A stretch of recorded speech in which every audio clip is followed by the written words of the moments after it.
Não, eu sei. Obrigado.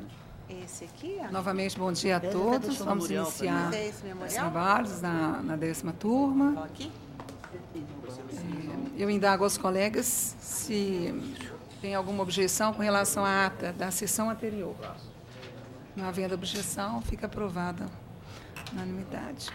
Passo a palavra ao senhor secretário para o início do nosso trabalho pregão. Obrigado, bom dia. Iniciamos sustentação oral, processos físicos. O primeiro deles é o 6 da pauta, RO 1502-2014, relatoria da excelentíssima desembargadora, doutora Thaisa Maria Macena de Lima, e revisão do excelentíssimo juiz, doutor Antônio Neves de Freitas. Recorrentes, Fernando Henrique de Faria Costas e Banco Votorantim S.A. e outra. Escrito para sustentação oral, doutor Maicon Cardoso Araújo, pelo Banco Recorrente. Desembargadora Thaisa, relatora, com a palavra. 1502. É o 6. Eu rejeito o preliminar de não conhecimento do recurso ordinário interposto pelos reclamados, arguído nas contrarrazões do reclamante, e dele conheço, exceto pedido de compensação dedução de parcelas pagas sob o mesmo título por ausência de interesse. Rejeito a preliminar de nulidade processual, no mérito nego provimento ao apelo dos réus.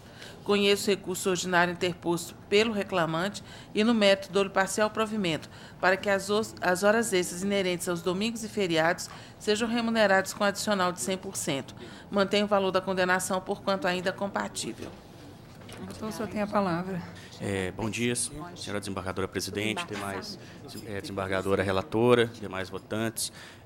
Com a devida vênia, peço o tempo dos senhores para que não compactuem com o voto da ilustre desembargadora, já que, conforme será demonstrado, pede vênia para poder requerer que seja negado provimento ao recurso do obreiro e que seja também reformada a sentença de primeiro grau com relação à condenação do pagamento de comissões, com a referida rúbrica de PLR, efetivada pela empresa. Destaca-se que na decisão não foram tomadas como parâmetro os diversos depoimentos das testemunhas da empresa. Também, nesse sentido, foram apresentados diversos documentos que corroboravam com a tese patronal em relação ao pagamento correto da verba PLR. Nesse mesmo sentido, para ilustrar, destaca-se que, na sentença proferida, a juíza de primeiro grau destacou que a PLR estava vinculada ao seu pagamento diretamente à produtividade individual do obreiro. Contudo, conforme demonstrado por vasta documentação, pelas testemunhas, este item era um de vários requisitos para o pagamento dessa verba. Então, nesse sentido, em momento algum, era estritamente vinculado à produtividade do trabalhador. Além disso, o pagamento também se determinava de forma semestral, posteriormente anual, e muitas vezes eram pagos de uma vez só, com o sentido até de incentivar esse próprio trabalhador. Então, assim, sendo bastante sucinto, pontuando nesses pequenos detalhes, é que a empresa vem pedir vênia para que seja reformada essa condenação de primeiro grau e seja provido, em sua totalidade, o recurso da empresa e também que não seja provido o recurso do obreiro. Sem mais. Bom, doutor, parece-me que a preocupação principal é das chamadas comissões. Isso. Nossa. O problema é que essas comissões, a reclamada insiste que eram, na realidade, uma espécie de PLR. Isso, excelente. Mas a PLR, por expressa determinação legal, ela não pode ser vinculada à produtividade do empregado. No momento que ela passa a ser vinculada à produtividade do empregado, ela perde o caráter de participação dos lucros de empresa e assume a natureza contraprestativa. Então, é por isso que, ainda que a empresa ache que não tenha pactuado com o empregado o pagamento de comissão, a verba que ela pagava tinha as características de comissão. Então, é por isso que eu mantenho a decisão de origem, nesse ponto. Eu sou revisora, eu sigo integralmente a relatora pelos fundamentos expostos, inclusive no voto. Terceiro votante, doutor Paulo, também de acordo. Fica proclamada a unanimidade. O resultado, nós temos o voto da relatora. Obrigado. Bom dia ao senhor, doutor. Bom dia a Fica todos. com Deus. Próximo. Processo número 8 da pauta, o RO 635/2014, da relatoria do excelentíssimo desembargador Dr. Paulo Maurício Ribeiro Pires e revisão do excelentíssimo juiz Dr. Antônio Neves de Freitas. Recorrentes BRR Fomento Mercantil S.A. e Fabiola Mendes Santos Xavier. Recorridos os mesmos. Inscrito para sustentação oral, a doutora Érica Aparecida Alves Lopes, pela reclamante e recorrente. 08, né? Com a palavra o relator.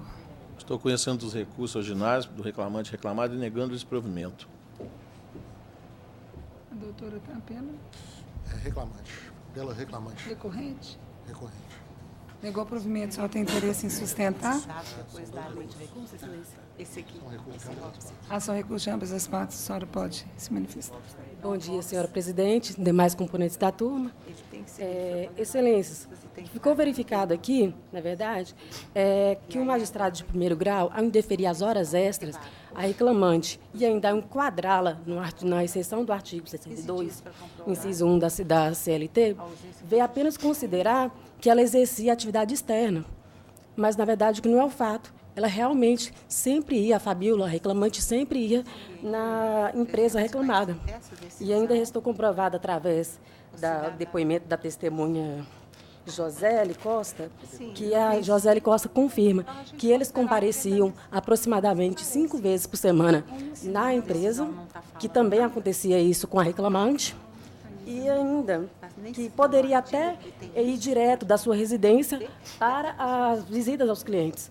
Só que, para isso acontecer, tinha que realmente informar isso para o gerente, né? Sempre é necessário informar para o gerente, e ainda que isso também tinha que ocorrer no final da jornada de trabalho também. E ainda,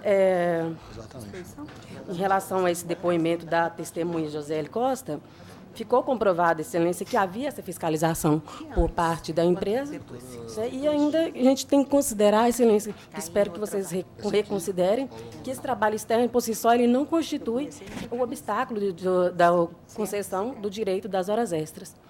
E ainda, quanto ao dano moral pela exposição de ranking de resultados, na ligação do juiz aí de primeiro grau também, restou equivocado, assim, com todo respeito, restou equivocada aí a não concessão dos danos morais, porque também ficou comprovado através do depoimento da Josélie, da senhora Josélie. Permita-me ler aqui. Ela até afirma no seu depoimento que tinha acesso à sua própria produtividade, que nas reuniões em que discutia a meta de toda a filial, os gerentes acabavam sabendo qual era a produtividade de todos eles. E ainda que já presenciou as cobranças à reclamante de forma mais energética e exigente. E ainda que a reclamante já disse a ela, a depoente, que uma determinada cobrança havia deixado muito chateada. E ainda que essa cobrança de metas era individual ou realizada coletivamente em reuniões, que existia esse quadro com a produção dos gerentes, que essas anotações estavam no sistema de um quadro manuscrito. E assim, com o depoimento da nossa testemunha, colhido na instrução, foi provado assim, que na verdade ficou robustamente comprovado que havia esse constrangimento, essa humilhação por parte da reclamada, apenas com o objetivo aí de atingimento de metas. E assim, no ínterim, o que a gente requer é a reforma da sentença de primeiro grau quanto às horas extras e quanto aos danos morais. Muito bem, doutora, eu não participo da tríade de julgamento desse processo. O revisor, parece que são processos redistribuídos da doutora Lucilde, o revisor eu fiquei como o senhor ficou como segundo, né, na minha substituição de gabinete, então, por favor, o senhor como...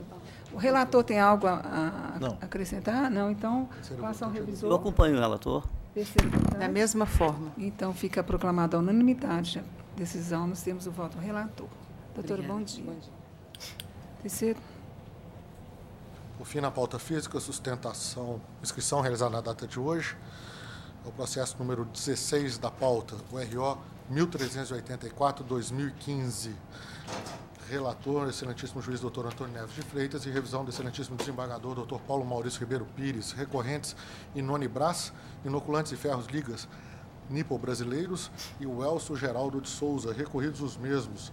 A doutora Cássia Marise Ratten Guimarães está inscrita para sustentação pela recorrente reclamada. Muito bem, eu passo a palavra ao relator.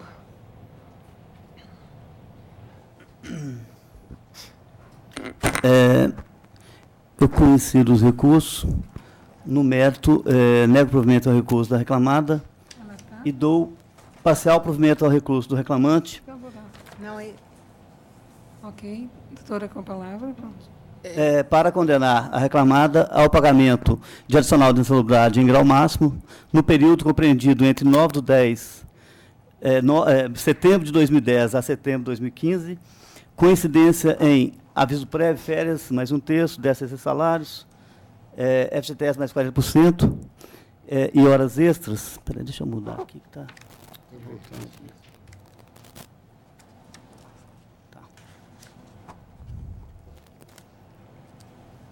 Onde eu parei? Horas extras. Observada a prescrição reconhecida na sentença.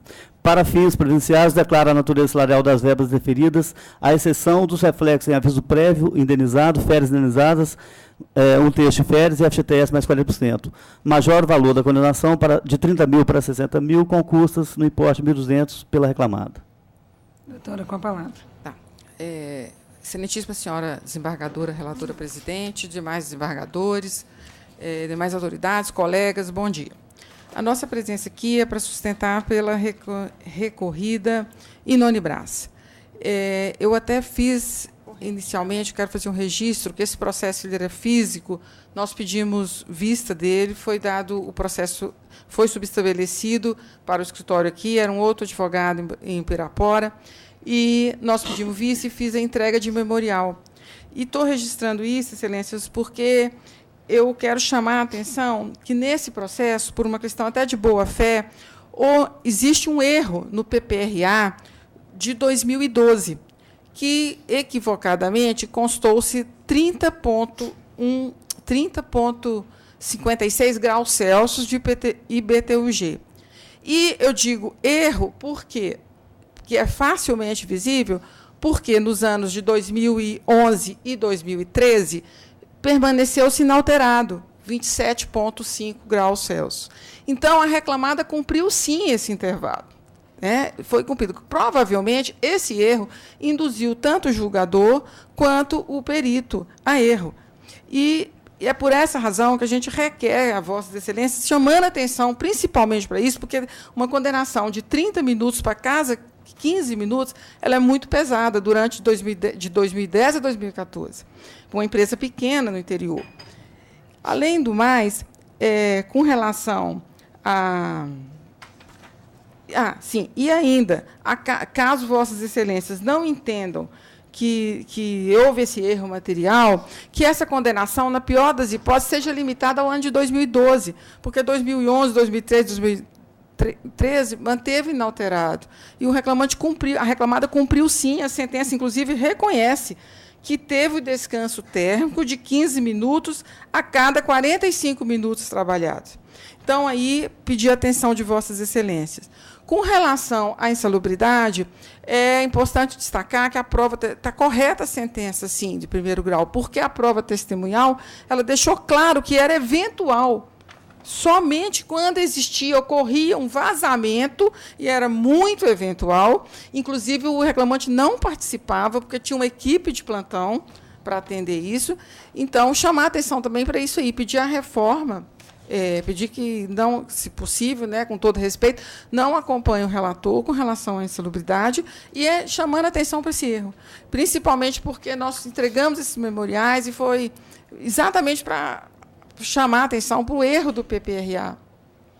Então, assim, a gente requer a procedência, que seja conhecido o provimento do recurso para reformar a sentença.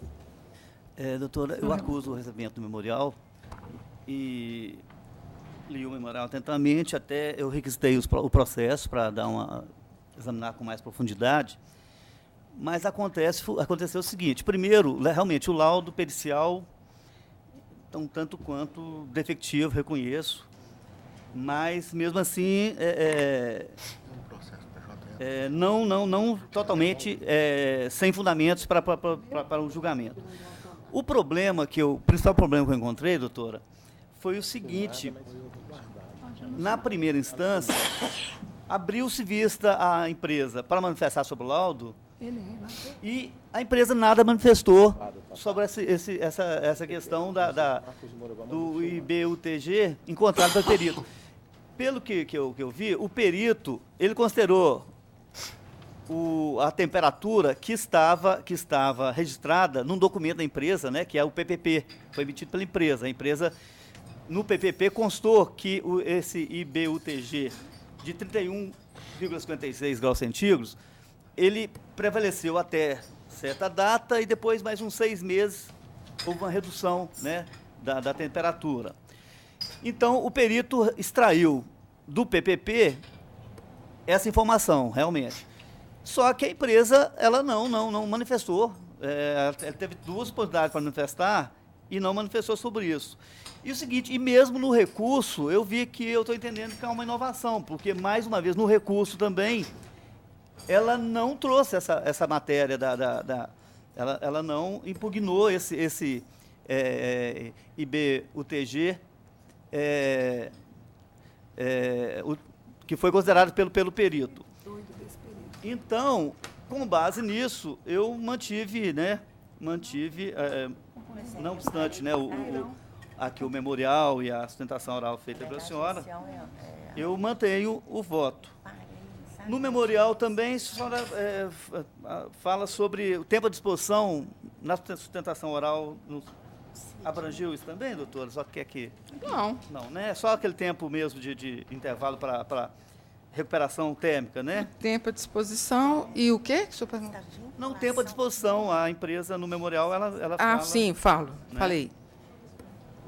Então, mas, inclusive, com relação ao tempo de disposição, eu entendo que não assiste razão a empresa, porque o próprio preposto, ele fala no depoimento dele, né, que o transporte fornecido pela empresa chegava com 10 ou 15 minutos antes de antecedência, tempo necessário para que o pessoal se vestisse. Então, para mim, está caracterizada a hipótese da tese jurídica 15 do nosso TRT, então eu mantenho o voto na íntegra. Revisor, doutor Paulo. Eu estou pedindo vênia ao relator, e esse processo é interessante. Na verdade, o juiz de primeiro grau não deferiu a insalubridade que a doutora sustentou, baseada no calor.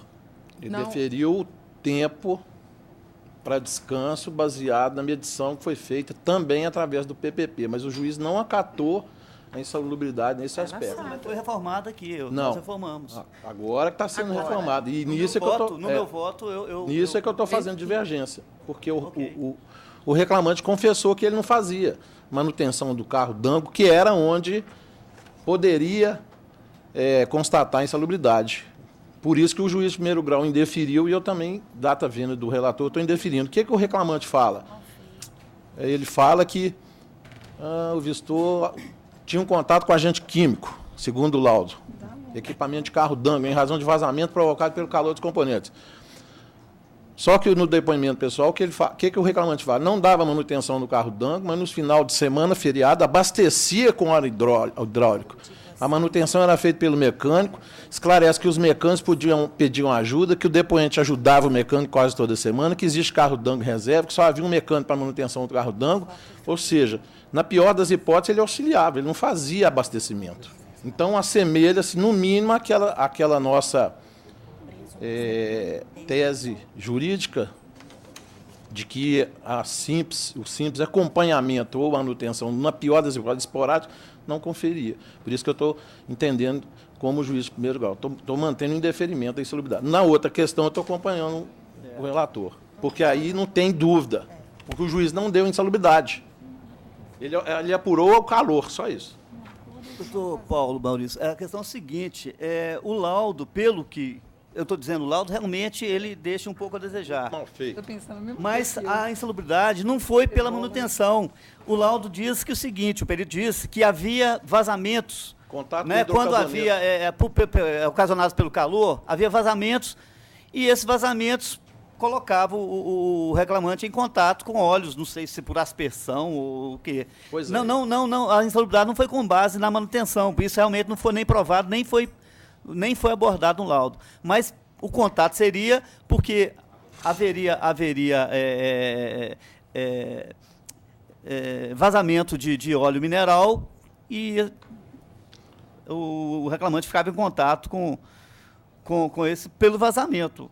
Agora, realmente, a questão levantada pela empresa da eventualidade desse contato, Exatamente. que parece que tinha, que quando acontecesse vazamentos,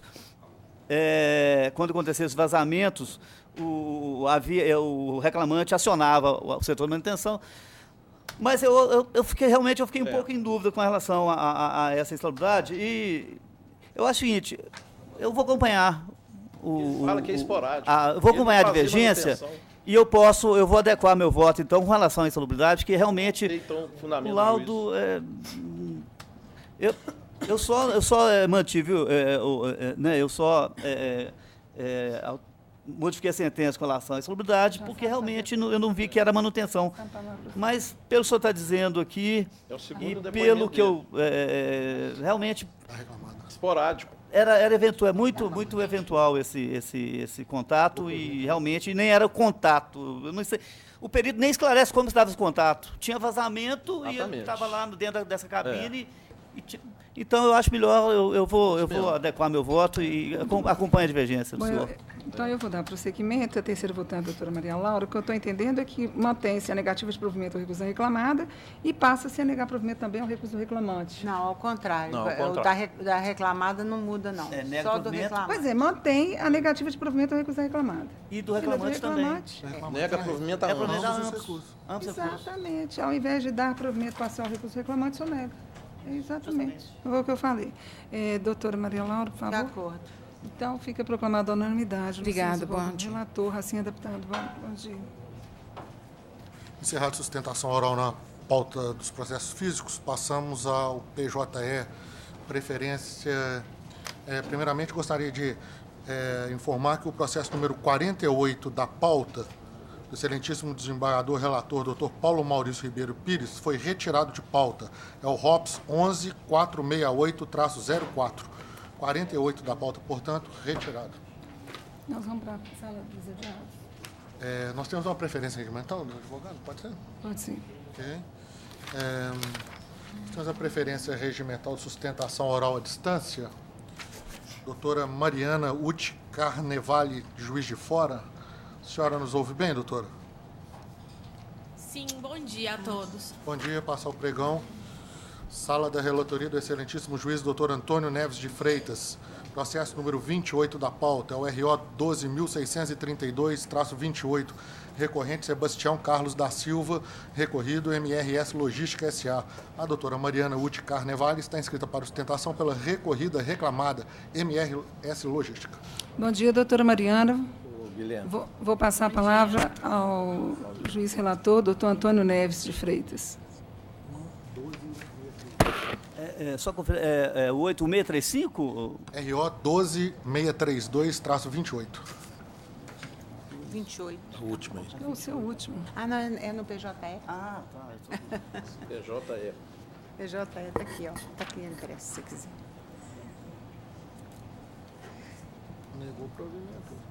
Mas aí eu fui atrás dos documentos. Não. Eu vi, ele deixa no momento. Hotel, serviço. Chinês. Hotel Eco-Friendly. Eu tinha vontade de fazer ela de novo, mas com base nela, a conclusão do problema não é que ele é doente. Não é que ele tem Covid. Existe melhora? Eu não tenho. Agora, o meu problema é esse. Eu tenho que ter calma. Eu tenho disso. Aí eu sou falando isso. Eu não tenho jeito. Está meio lento aqui?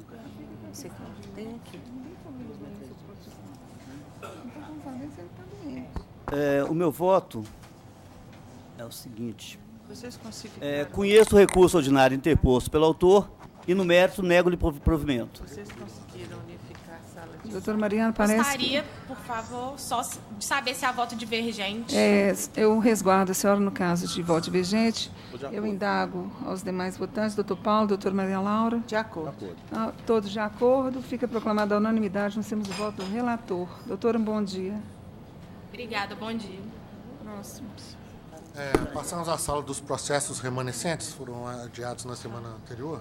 Sobre isso, eu queria comunicar aos ilustres advogados. Houve um pedido para que se evitasse a demora dos processos adiados nas sustentações, ver se tinha alguma solução. Então, a solução que nós encontramos aqui na turma foi abrir uma sala só para adiados. Então, deixando as preferências regimentais, a sala primeira que se abre é a dos adiados. É essa que nós vamos entrar agora, ok? Que vem da semana passada. Por favor, pregão, doutor. Processo número 2 dessa sala, RO 10969-32, recorrente Oséias de Andrade, EJ Logística e Transportes, Queiroz Transportes e Representações, recorridos os mesmos e Reinaldo Queiroz. Relatoria da excelentíssima desembargadora doutora Thaisa Maria Macena de Lima. Doutor Marcos, advogado, se encontra presente, já sustentou o doutor Marcos Castro Batista de Oliveira. Processo 10969? 10969, é o 2 da pauta. Bem, aquela questão da troca de favores da testemunha, ajustando o voto ao entendimento predominante na turma, eu estou acolhendo a contradita dessa testemunha, que é o Tiago Fontoura da Silva, e o depoimento dele fica considerado como informante. Mas, em relação à outra testemunha do reclamante, eu não vi no recurso alegação de nulidade ou que fosse considerado como informante. Então, eu continuei considerando o depoimento dessa outra testemunha como testemunha compromissada e, baseado nas outras provas produzidas nos autos, eu estou mantendo o meu voto, embora o depoimento dessa testemunha eu considere como mero informante. Muito bem, esse é o meu voto. Essa era a grande discussão desse processo, foi esse motivo que ela tirou. Eu sou segunda votante, revisora, estou de acordo, doutor Paulo. Então, fica proclamada a unanimidade, nós temos o voto agora da ilustre relatora. Houve modificação, o senhor viu, né? Houve modificação. Muito bem. Próximo. Seguinte, é o RO 10965-79, recorrentes MGS e Margarida Aparecida de Jesus Rizom. Recorridos os mesmos, relatoria do excelentíssimo desembargador, doutor Paulo Maurício Ribeiro Pires. Também já houve sustentação, né, doutor Guilherme? Doutor Paulo, com a palavra. Se nós vamos decretar o sobrestamento, a doutora Maria Laura fez uma ponderação aí e nós estamos acolhendo. Sobrestamento diante da decisão do ministro Luiz Roberto Barroso, em relação à dispensa imotivada dos empregados de estatais. Doutora Thaisa, votante, terceira votante, de acordo? Eu já lancei o voto de acordo com a divergência. Agora não é mais divergência. Né? Por fim, dos remanescentes, processo número 3 da pauta é o RO 10978-68, recorrente Sérvio Túlio de Carvalho, Banco do Brasil. Sugiro esse aí, esse que eu estou sugerindo, vista. Ele não está na minha. Tirar. Retirar para a vista do doutor Paulo? Não, eu pedi vista, só que eu não lancei nada aqui, mas, na verdade, esse entendimento aqui... Eu não estou com ele aqui, né? Vamos retirar. Retirado para a vista. Aquela questão da prescrição. Da senhora. Lembrou? Antiga, a gente daria. Retirar. Tese, a gente daria. Que número que é? O RO 10... prescrição de anuênio? 978. Essa decisão... 68. Acho que tem a gente acolhia a total, mas não tem mais. Então, retirar para rever a prescrição. Tem que alterar o restante. Deixar. É melhor retirar, não? Esse 10 mil o quê? Vou retirar porque tem que refazer. Okay. 10.970. Tá? Ele não está na minha sala de... Está na adiado. De adiados? Não, deve estar na minha. Então, eu já entendi, já anotei. Bom, podemos fechar a sala, então? Podemos. Os 3 já estão votados. Próximo, então. Passamos à sala da relatoria da excelentíssima desembargadora, doutora Maria Laura Franco Lima de Faria. O primeiro processo é o número 12 da pauta. 12 da pauta é o AIRO 10548-44. agravante, Imobilus Imobiliário Empreendimentos Limitada, agravados Alexandre Celestino Pessoa e Semig Distribuição S.A. O Dr. Júlio Firmino da Rocha Filho está inscrito para sustentação pela recorrente agravante Imobilus. Bom dia, doutor. Passo a palavra à ilustre relatora.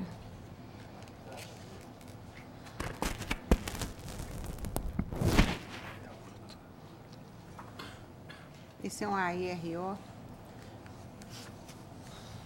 Com relação ao AI, eu estou conhecendo do AI, interposto pela primeira reclamada do Imobilux e negando-lhe provimento.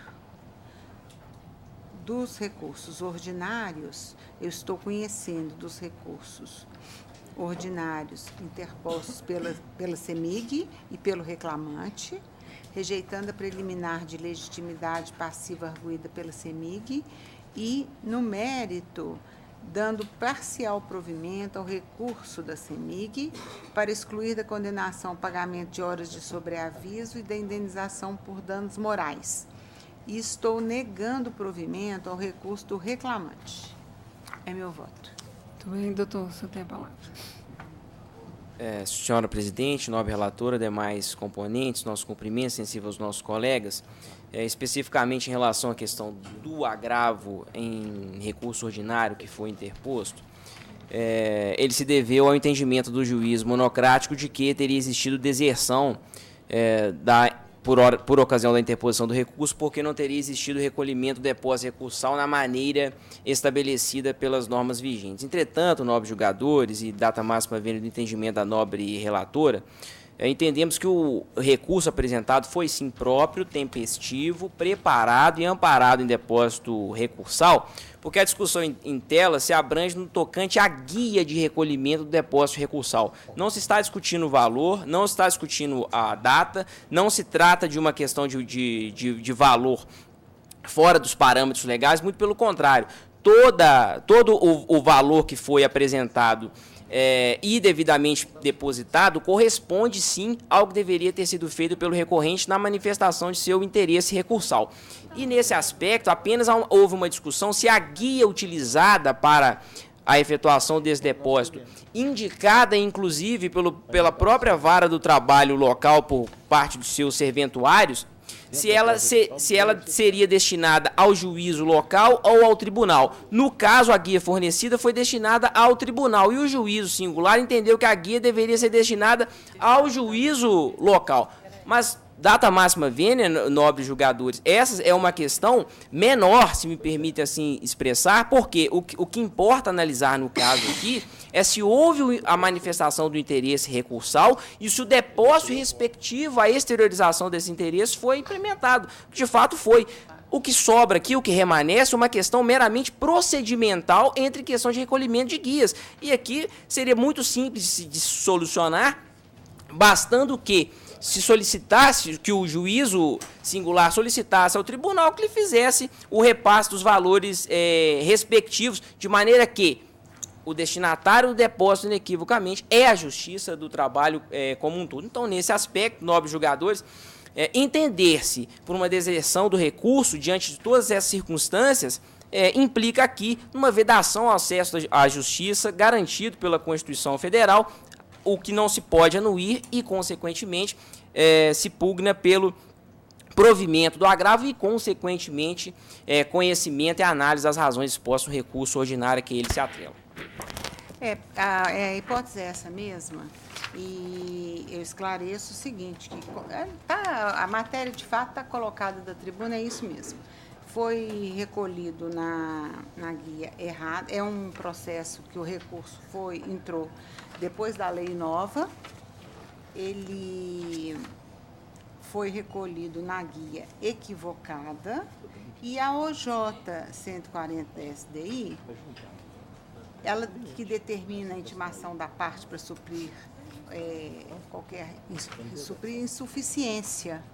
E, nesse caso, não seria insuficiência porque houve ausência de recolhimento, já que equiparado à ausência de recolhimento, porque efetuado em guia imprópria. Assim, entendo, de acordo com a jurisprudência do Tribunal Superior e com exatamente o que está na lei, que não está comprovado o recolhimento devido do depósito, e por isso eu não estou negando provimento ao AI para manter a deserção do recurso por ausência de garantia do juiz decretado em primeiro grau. Doutora Thaisa, desembargadora revisora. Eu estou acompanhando. Eu também estou. De fato, foi feito em guia imprópria.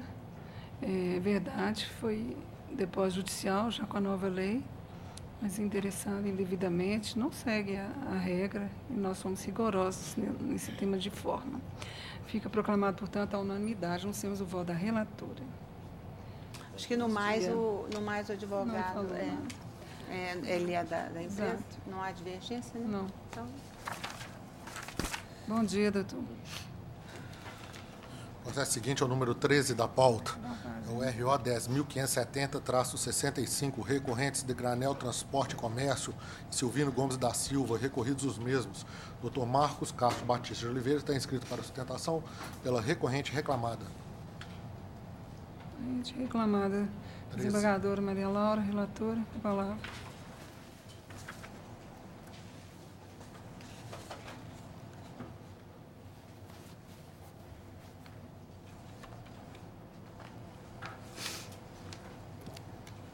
de Granel.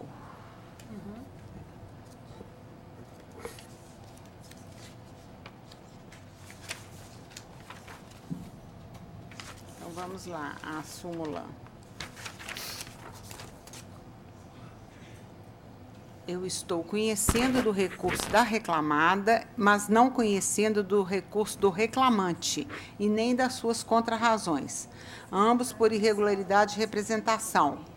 No mérito, sem divergência, no mérito, eu estou provendo, em parte, o recurso da reclamada para afastar a aplicação do item 1 da súmula 338 do Tribunal Superior e da jornada fixada na sentença nos períodos em que ausentes os controles de ponto, devendo as horas extras ser apuradas a partir da média encontrada nos relatórios juntados aos autos, nos termos da OJ 233 da SDI 1. E B, excluir da condenação horas extras decorrentes da não concessão do intervalo para refeição e descanso e de respectivos reflexos. E C, excluir da condenação adicional noturno sobre horas prorrogadas após as 5, mantidos inalterados o valor da condenação e das custas. Doutor, com a palavra. Eu gostaria de aguardar eventual voto divergente, Excelência. Tá, resguardo em caso de divergência. Doutora Thaisa, revisora. Eu também acompanho. Fica proclamada a unanimidade. Nós temos o voto da relatora. Bom dia a todos. Muito obrigado. Próximo. Seguinte é o processo número 25 da pauta, o RO 11.250-56. Dr. Eric Teixeira Salgado está inscrito para sustentação pela recorrente reclamante Carolina Barbosa Pinto Faust. Recorrido MindQuest Educação S.A. 25.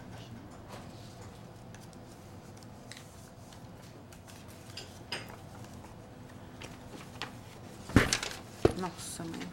Tomei grandinho pra essa beca.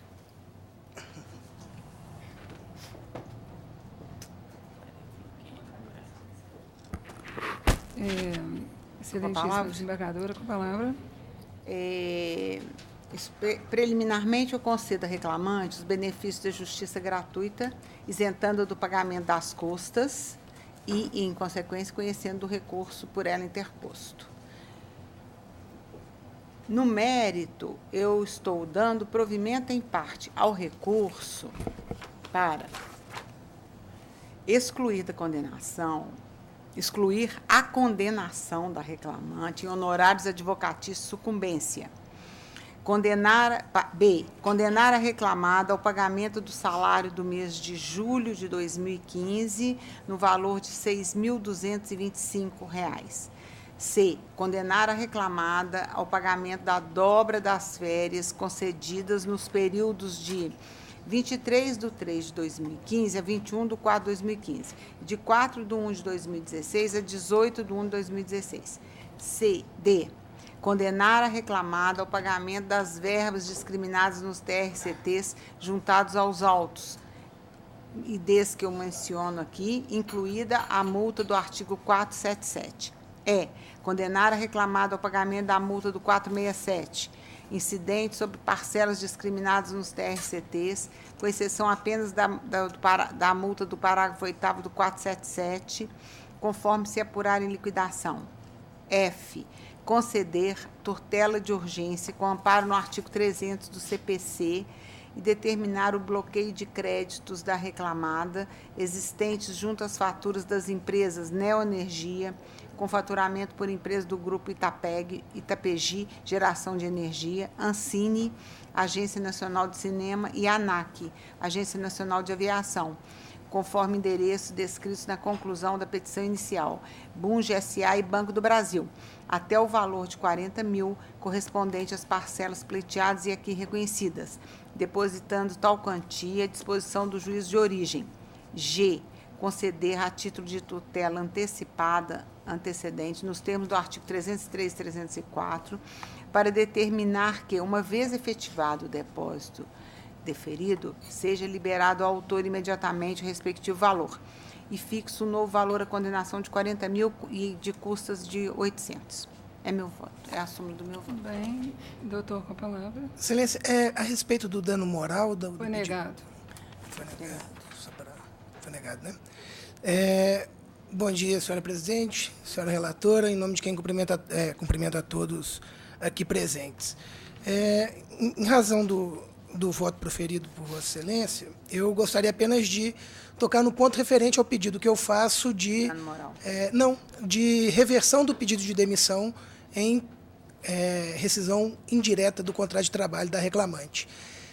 Essa relação trazida neste processo, Excelência, ela traz uma realidade de mais de 2 anos de atrasos contumazes do salário. Durante mais de 2 anos, a empresa reclamada atrasou todos os meses o pagamento de salários. Em alguns casos, ela até mesmo deixou de fazer o pagamento de alguns salários, como Vossa Excelência reconheceu e também foi reconhecido em primeira instância com relação ao salário de junho de 2015. A vida financeira da reclamante ela se tornou um verdadeiro caos, por culpa única e exclusiva da reclamada. Os extratos bancários da reclamante, que foram juntados aos autos, demonstram que, no início, ela tinha uma saúde financeira ela tinha uma saúde financeira evidente.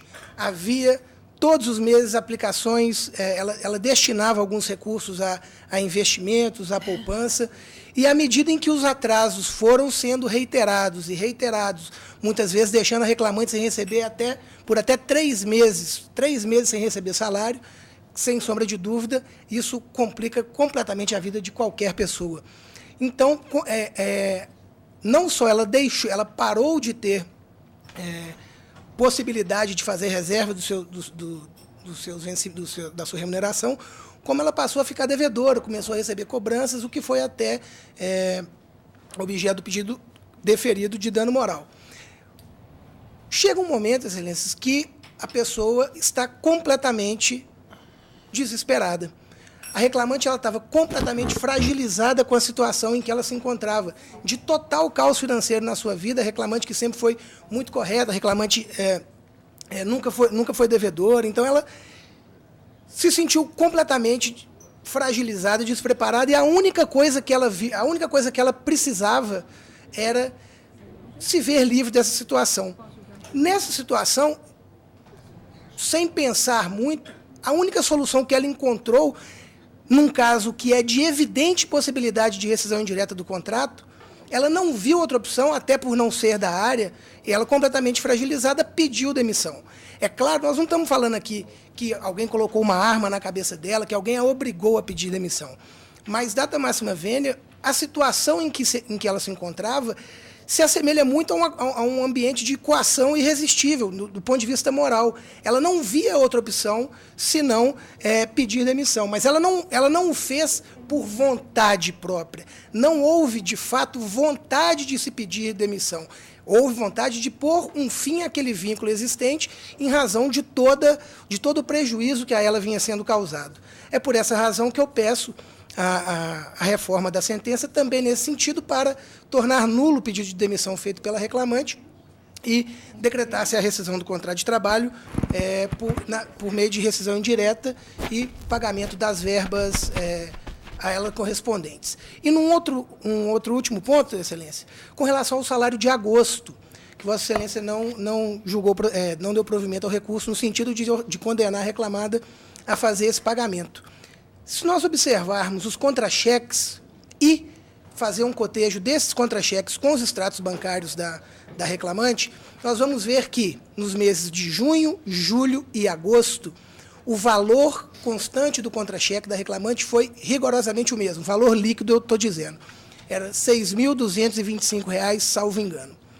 Se nós formos aos extratos bancários da reclamante, nós vamos ver apenas 2 depósitos dessa natureza, nesse valor, perdão. Então, como que o contra-cheque pode apresentar 3 valores de 6.225 e não haver a correspondência de um deles nos extratos bancários da reclamante? Evidentemente, a reclamada junta um comprovante de 6.225. Ela, de fato, fez 2 pagamentos desse valor, mas deixou de efetuar um terceiro. Então, no nosso entendimento, data máxima vênia, para comprovar a regularidade do pagamento, seria imprescindível que a reclamada tivesse trazido aos autos todos os comprovantes de depósito, porque somente dessa forma seria possível a gente conseguir analisar quais os pagamentos foram feitos e quais pagamentos não foram feitos efetivamente.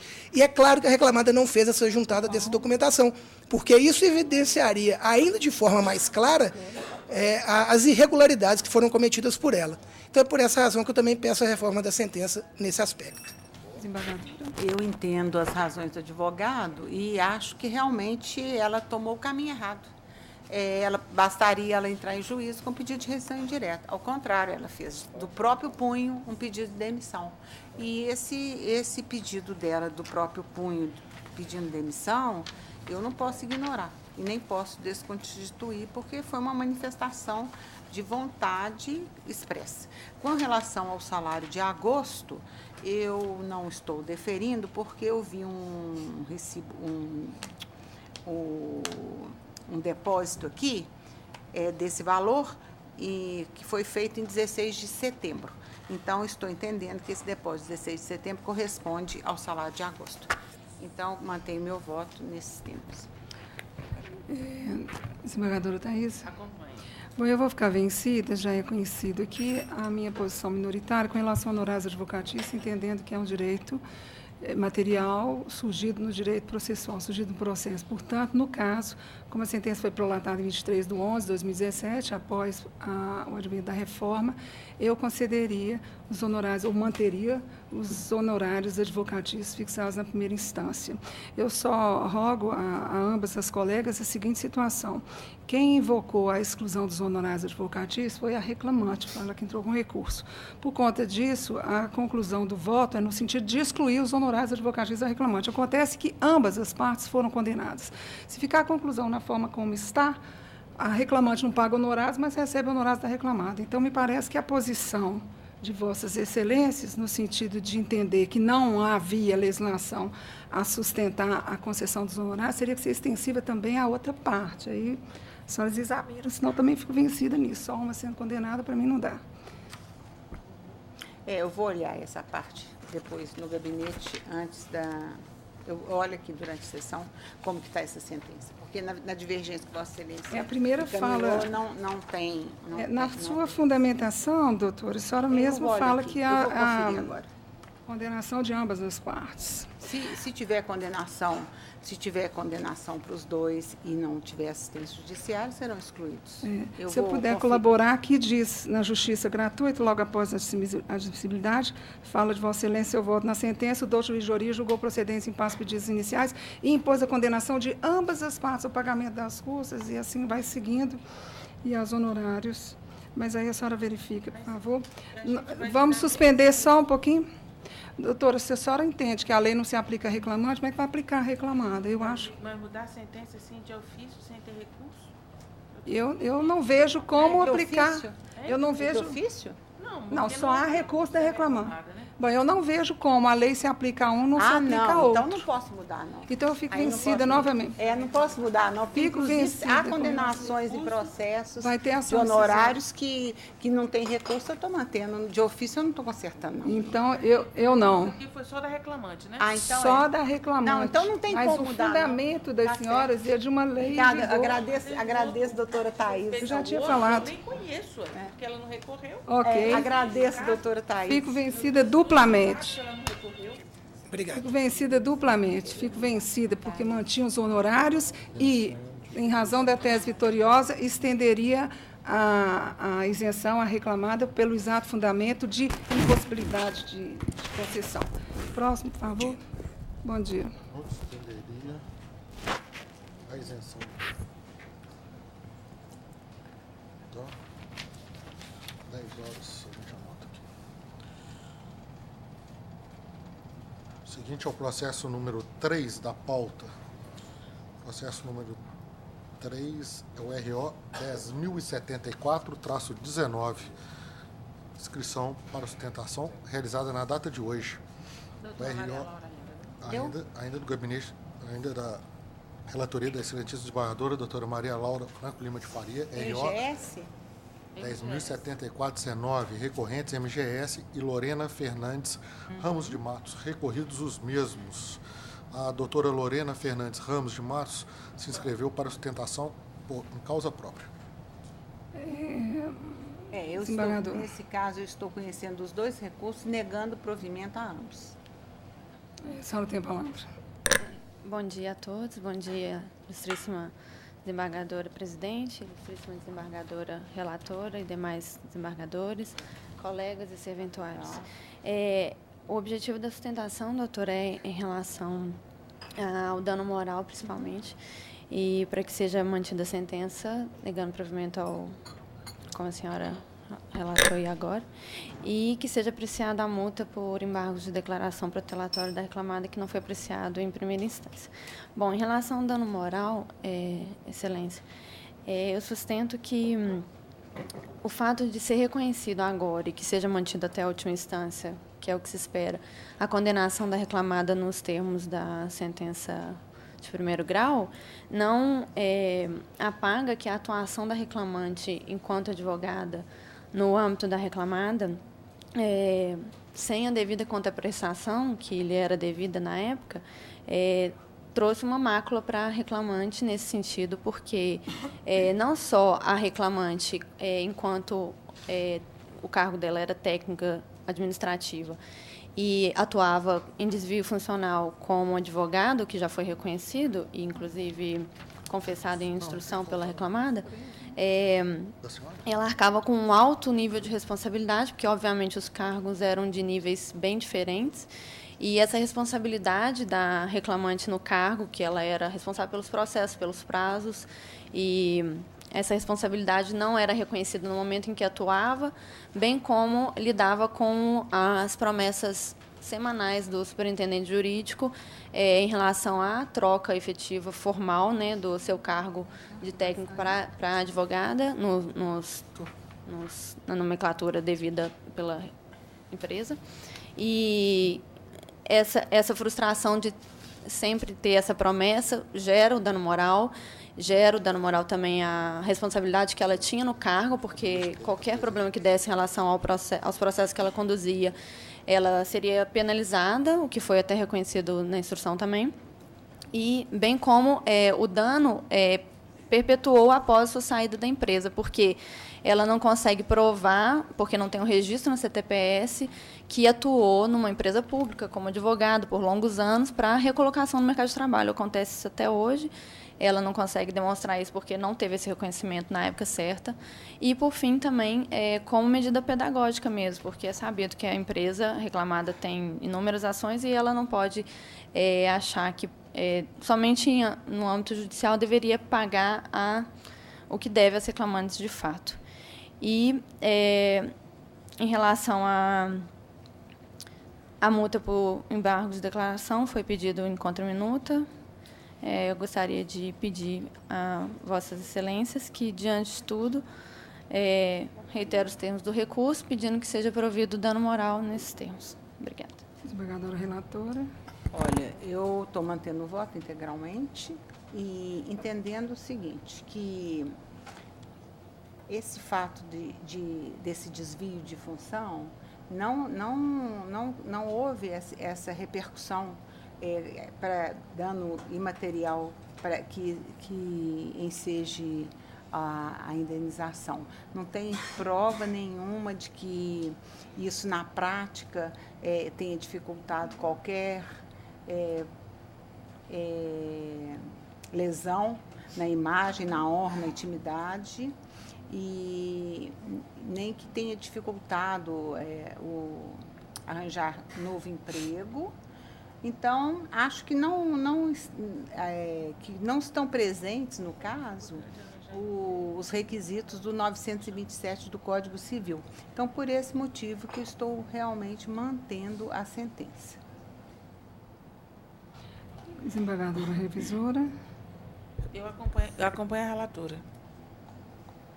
Doutora, eu entendi direito na sua sustentação, você vai falar sobre um pedido de exclusão de multa e embargos?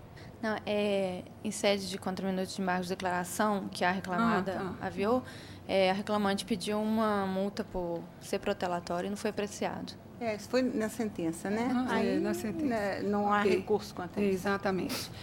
Também estou de acordo, fica proclamada a unanimidade. Nós temos o voto da relatora. Um bom dia, senhora. Bom dia, obrigada. Próximo.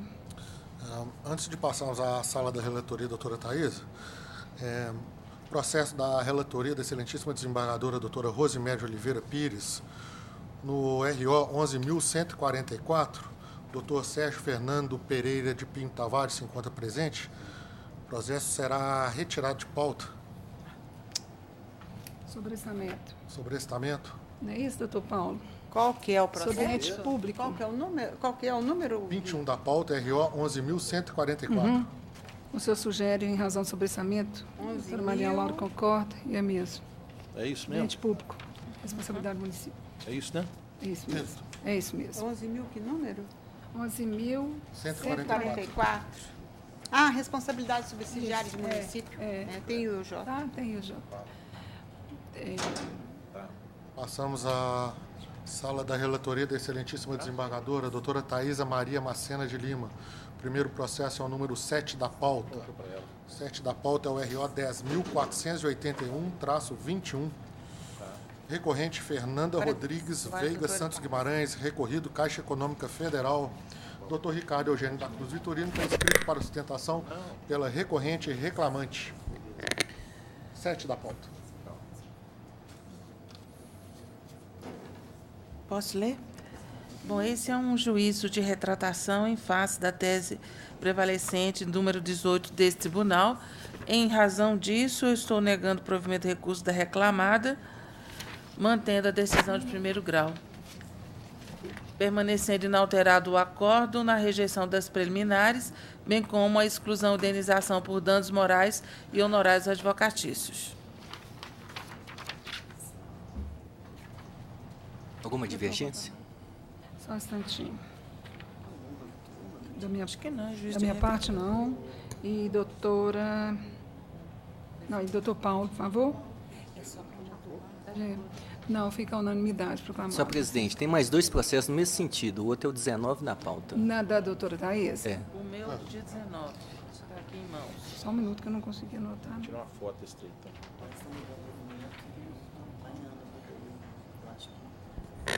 Mas não vai prevalecer, não, porque isso já foi definido. Pregão? 19. E D.9AB. Eu acho que faz o pregão dele para Ok. O citado processo aí, o 19 da pauta, é o RO 11.388-63. O doutor Ricardo Eugênio da Cruz Vitorino é advogado pela recorrente reclamante Cálbia de Paula Gontijo, e a recorrida é a Caixa Econômica Federal, é o 19 da pauta. São na data de hoje.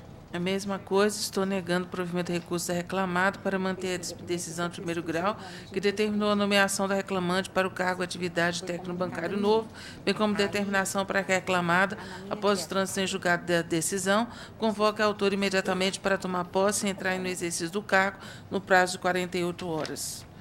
E mantidas as demais combinações. Ok. O senhor tem interesse? Posso colher os votos? Se houver divergência, resguardo. Eu não tenho divergência. Doutor Paulo? Bem, não. Unanimidade. Qual que é o próximo? Senhor presidente, tem um processo no mesmo sentido, doutor Paulo, que é o número 1 da pauta. Do doutor Paulo, a gente tem que esperar Aguardar, a sala dele. Ok. A gente está com essa dificuldade ainda. A sala dele ainda está fechada. Só aguarda, por favor. A gente dá. Vamos abrir só depois das 11. Daqui a pouquinho. Próximo. Passamos à sala da relatoria da excelentíssima desembargadora, doutora Rosiméria de Oliveira Pires. Só tem 2 meus, depois já vai abrir do doutor Paulo. Na casinha. Peraí. O primeiro deles é o 16 da pauta, RO 10.927-38. Recorrentes Edmar Aparecido Máximo e Usina Monte Alegre, recorridos os mesmos. Dr. André Schmidt Brito está inscrito para sustentação pela recorrente reclamada. Bom dia, doutor. 927. Bom dia. 10.927, exato. Muito bem. A minha proposta de voto é no sentido de conhecer ambos os recursos, no mérito negar-lhes provimento, determinando à Secretaria a retificação de autuação do cadastramento, constando como recorrência Edmar Aparecido Máximo e Usina Monte Alegre Limitada e como recorridos os mesmos. O senhor tem a palavra. Eminente desembargador-presidente, ilustres companheiros da outra turma, ilustres representantes do Ministério Público, senhor secretário, colegas presentes. Confesso que quando eu peguei esse processo ontem, eu vi que eu teria alguma dificuldade maior ainda com a presença do ilustríssimo juiz prolator da sentença aqui presente. Existe uma questão aqui que é uma questão de interpretação, de enquadramento, né, que é a questão do operador de máquina, se ele se enquadraria como categoria diferenciada, motorista.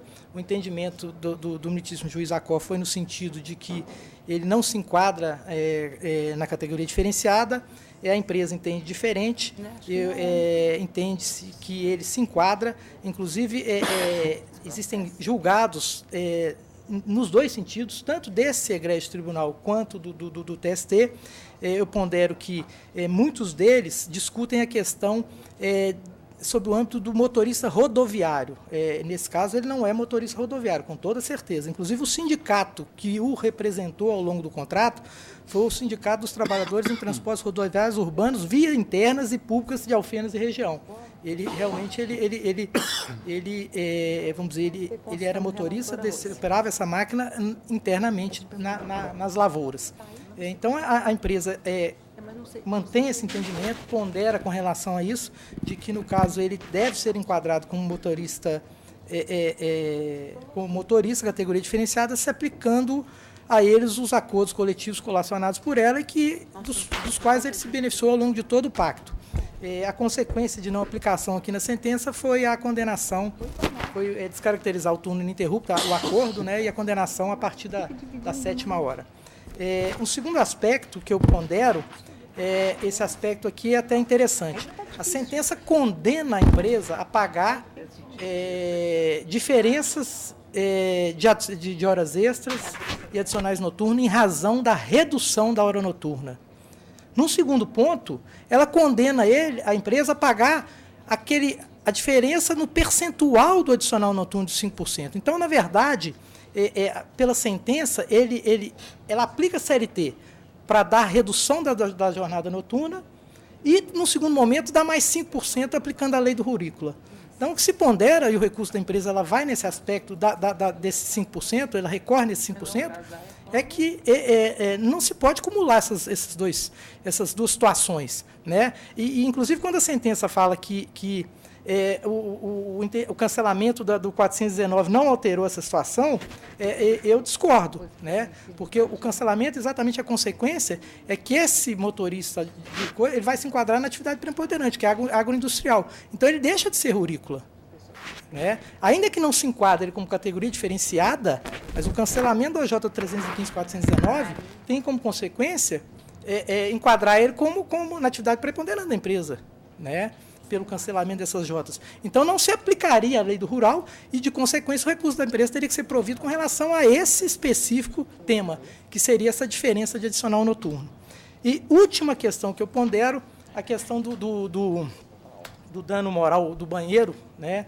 A sentença abordou com precisão a questão, o doutor Antônio Neves conhece a região, né? O que a sentença colocou foi que é público e notório, isso é mesmo, que a partir de 2010 a empresa vem cumprindo a NR e que, em consequência, o reclamante só ficou descoberto por 3 meses. Então, o que eu pondero é isso. Durante 3 meses existiu essa situação de ausência de banheiro. E a sentença arbitrou em R$2.000. O valor de R$2.000 é razoável, é o que essa turma tem entendido, mas em situações normais de ausência. Não numa situação em que foram só 3 meses e que a empresa demonstrou que ela corrigiu esse procedimento. E aqui eu costumo falar que eu acompanhei isso na usina Monte Alegre desde o princípio, eu estive lá antes de 2009, e foi curioso que quando ela implantou os trailers lá, ela foi a primeira usina do Brasil a fazer esse investimento. Nós fomos chamados aqui na federação para ser questionado sobre isso, porque nenhuma usina no Brasil utilizava-se desses trailers que tem banheiro. Né? E eles questionaram, porque na época se discutia era se a barraca de lona ela estava de acordo com a NR ou não. E as usinas tinham uma declaração da Fundacentro, que se utiliza até hoje, falando que elas se adequam à NR, elas satisfazem a NR. Então, eu pondero nesse aspecto. Se fosse só 3 meses, se ela mostrou que ela corrigiu e que ela se empenhou, fez investimento, eu acho que seria razoável reduzir esse dano moral nessa situação específica, porque 2.000 é o que o tribunal normalmente tem dado em situações de ausência. Então, eu pondero só nessas questões. Muito bem. Como relatora, a minha posição quanto ao enquadramento, de fato, é essa mesma. O enquadramento dela foi como empresa rural. Ela se dedica à geração, à comercialização de energia elétrica, armazenamento e depósito de produtos, mas é evidente que a atividade preponderante é agrícola, especificamente fabricação de açúcar e álcool, provenientes do cultivo da cana-de-açúcar, e a sua comercialização, importação e exportação de produtos, subprodutos e resíduos resultantes dela, conforme item do documento apresentado. Nessa situação, a atividade econômica da empresa não se aplica ao reclamante e também não subsistiriam os fundamentos para o enquadramento do obreiro na categoria profissional diferenciada dos trabalhadores de transportes rodoviários, operador de máquina, mas máquina agrícola. E, portanto, não se destina a transporte de pessoas ou mercadorias, mas execução de tarefas no campo. Mantendo como rural, eu mantive a diferença adicional noturno com enquadramento do percentual de 25 previsto na lei do rurícola.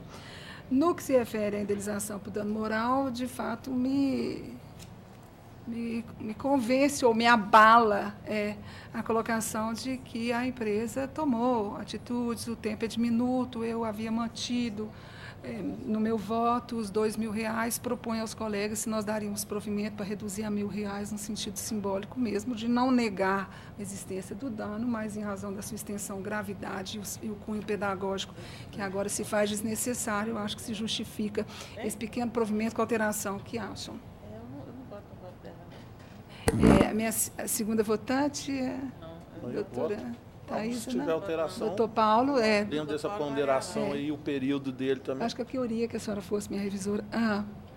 O que o senhor acha, doutor? Reduzo. Reduzimos para 1.000, tá bom?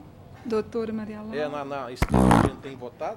Eu fico vencida, presidente. Eu mantenho a sentença integralmente. Muito bem. Então, uma pequena alteração, um provimento parcial na reclamada para reduzir a indenização por danos morais para R$1.000, vencida a desembargadora Maria Laura, que manteria a sentença, e eu mantenho o valor da condenação, porque esse valor não faz abalo nenhum no que foi definido. Divergência minha, eu estou tirando também. Ok. Ok. Fica assim proclamado a unanimidade. Doutor, muito obrigado. Um abraço, bom dia, fique com Deus. Próxima.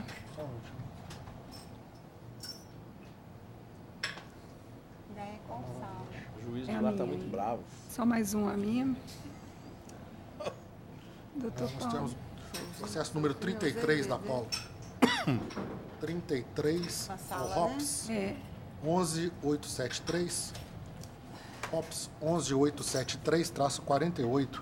O doutor Alexander Cerqueira Martins está inscrito para sustentação pela recorrente reclamada Nestlé Brasil Limitada. Recorrido reclamante Edson Rodrigues de Andrade, 33. Bom dia, doutor. Bom dia. Minha proposta de voto, que submeto aos colegas e para o seu conhecimento, a fim de balizar a sustentação oral, é no seguinte sentido. Em questão de ordem, eu determino a retificação do cadastro para que o registro seja feito no sentido de que o processo tramita sob o rito sumaríssimo.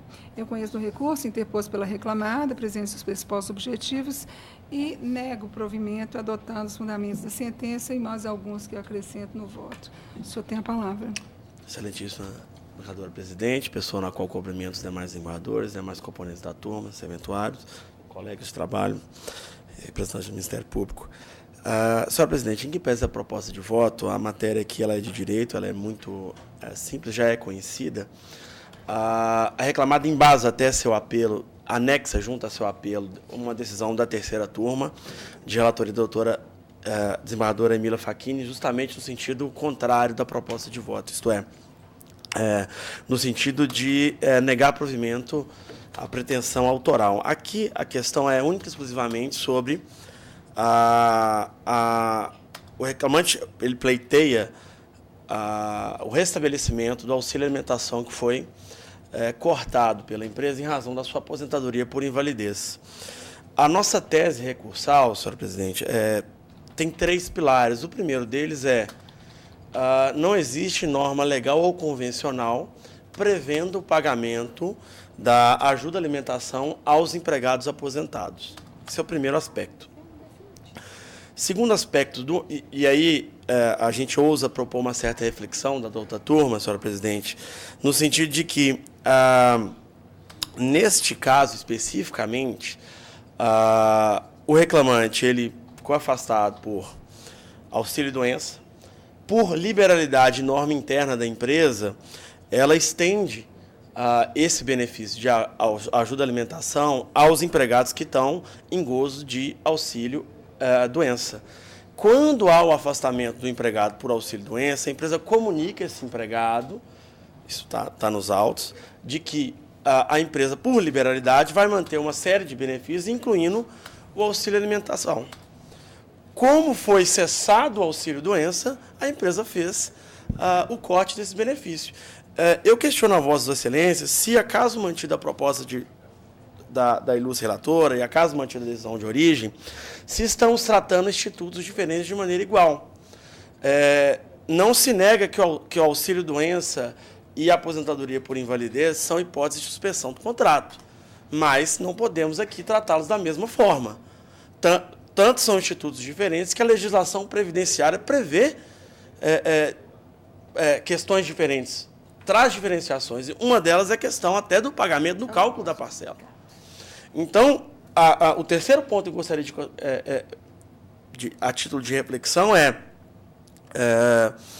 qual é o óbice legal da empresa fornecer um benefício para aqueles empregados que estão em gozo de auxílio-doença e não fornecê-lo para aqueles empregados que são aposentados por invalidez.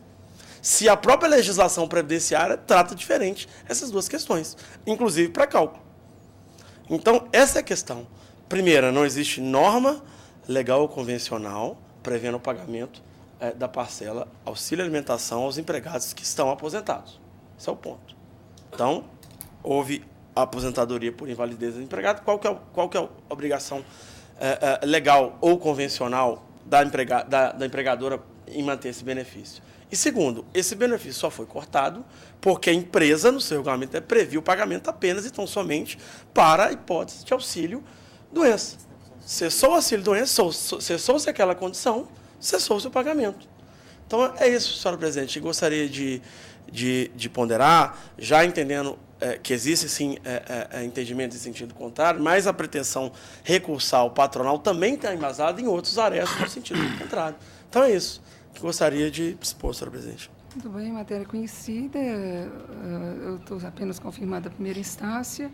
A aposentadoria por invalidez não extingue o contrato de trabalho, razão pela qual remanescem todas as obrigações contratuais, dentre elas auxílio alimentação, não há norma coletiva prevendo o contrário. Essa é a minha posição e eu indago ao ilustre revisor. 1 minuto. Só para eu tirar uma dúvida. Na verdade, tem uma convenção, né?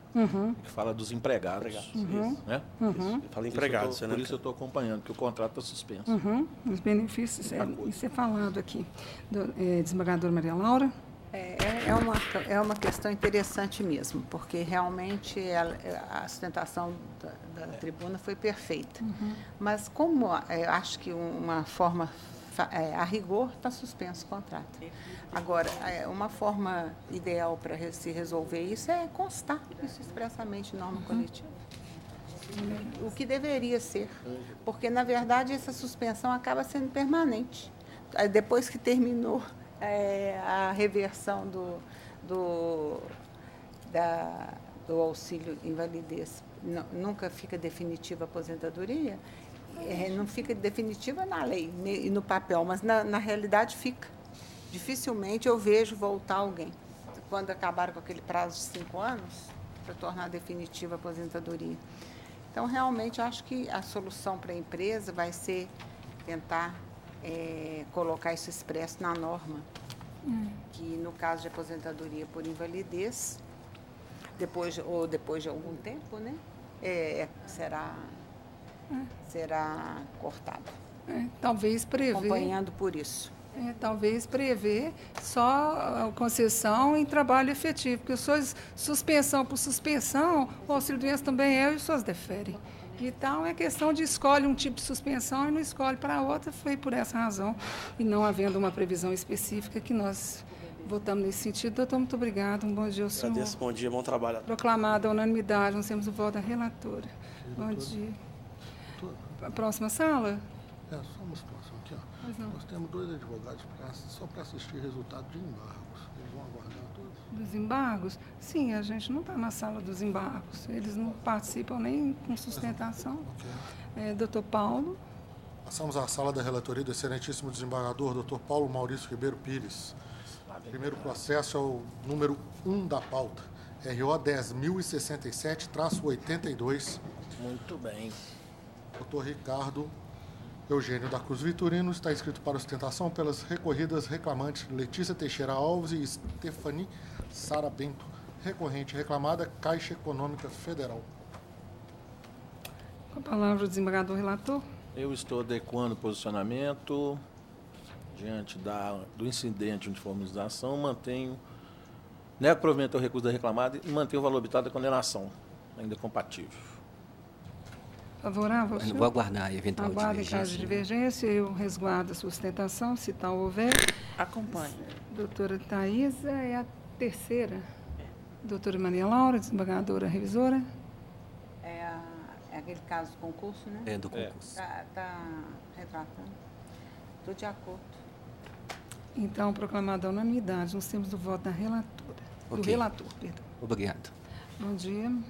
Seguinte ao 12 da pauta, RO 10.416-33.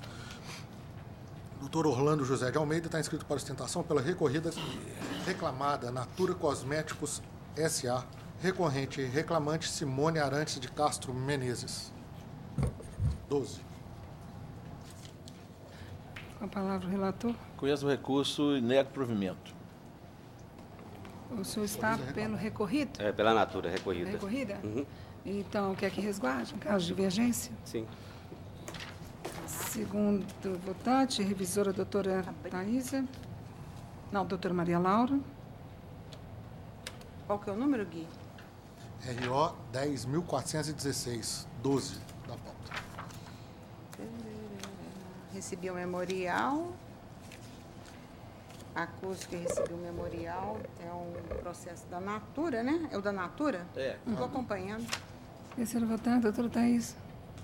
Nesse caso, eu estou acompanhando também. Proclamada a unanimidade no termos do voto do relator. Doutor, bom dia. Bom dia, bom trabalho. Bom trabalho, senhor. Seguinte é o 15 da pauta. O 15 é o RO 10.489-78.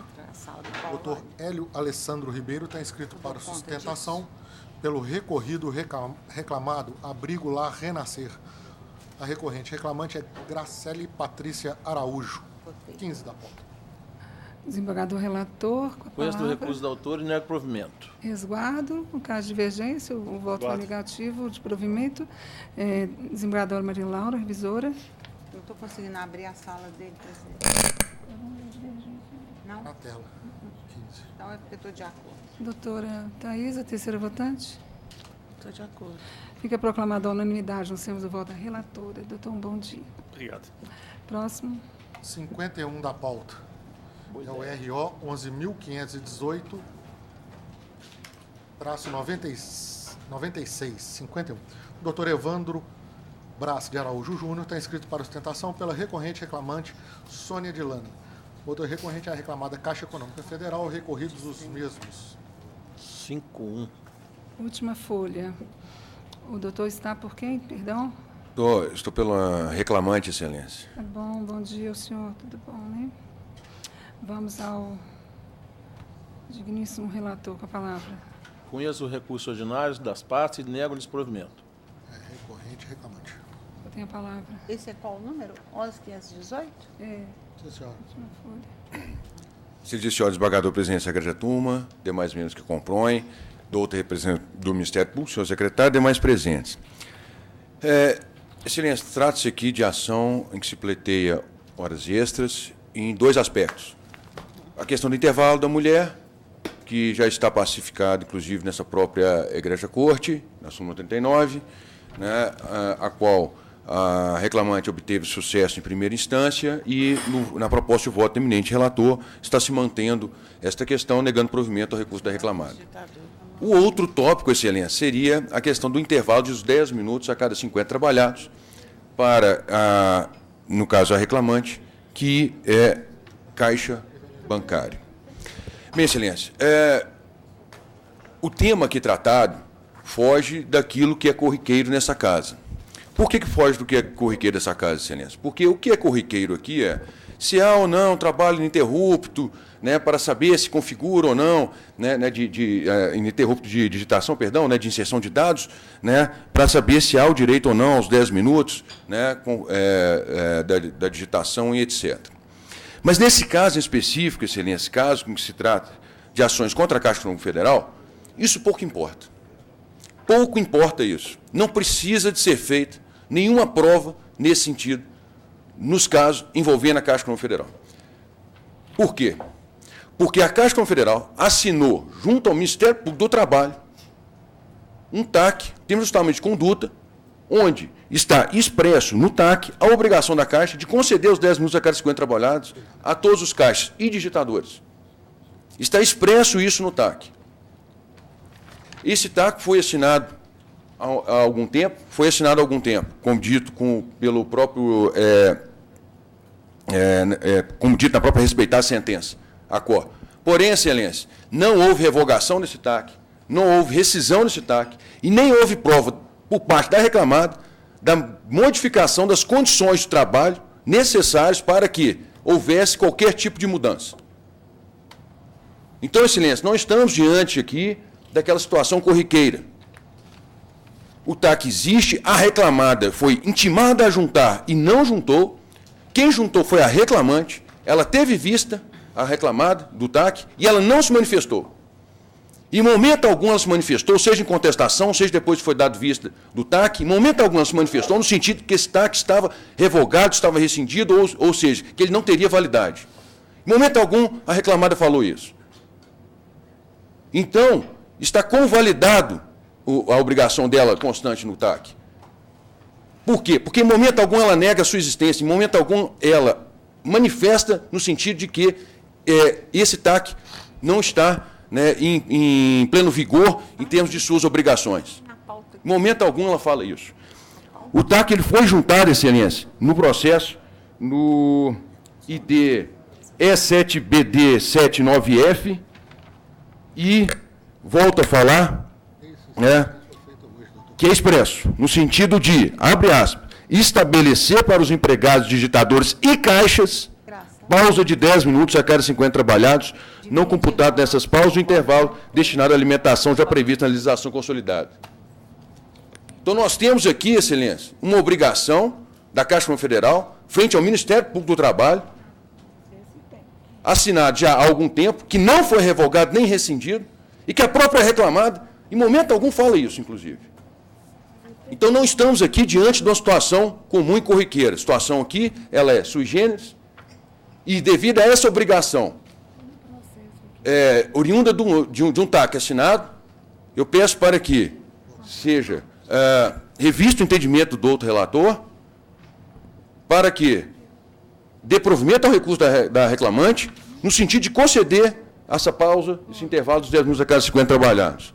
Não há norma alguma da própria reclamada, seja norma interna, seja até mesmo a Acordo Coletivo de Trabalho, que expressamente fale na revogação desse TAC.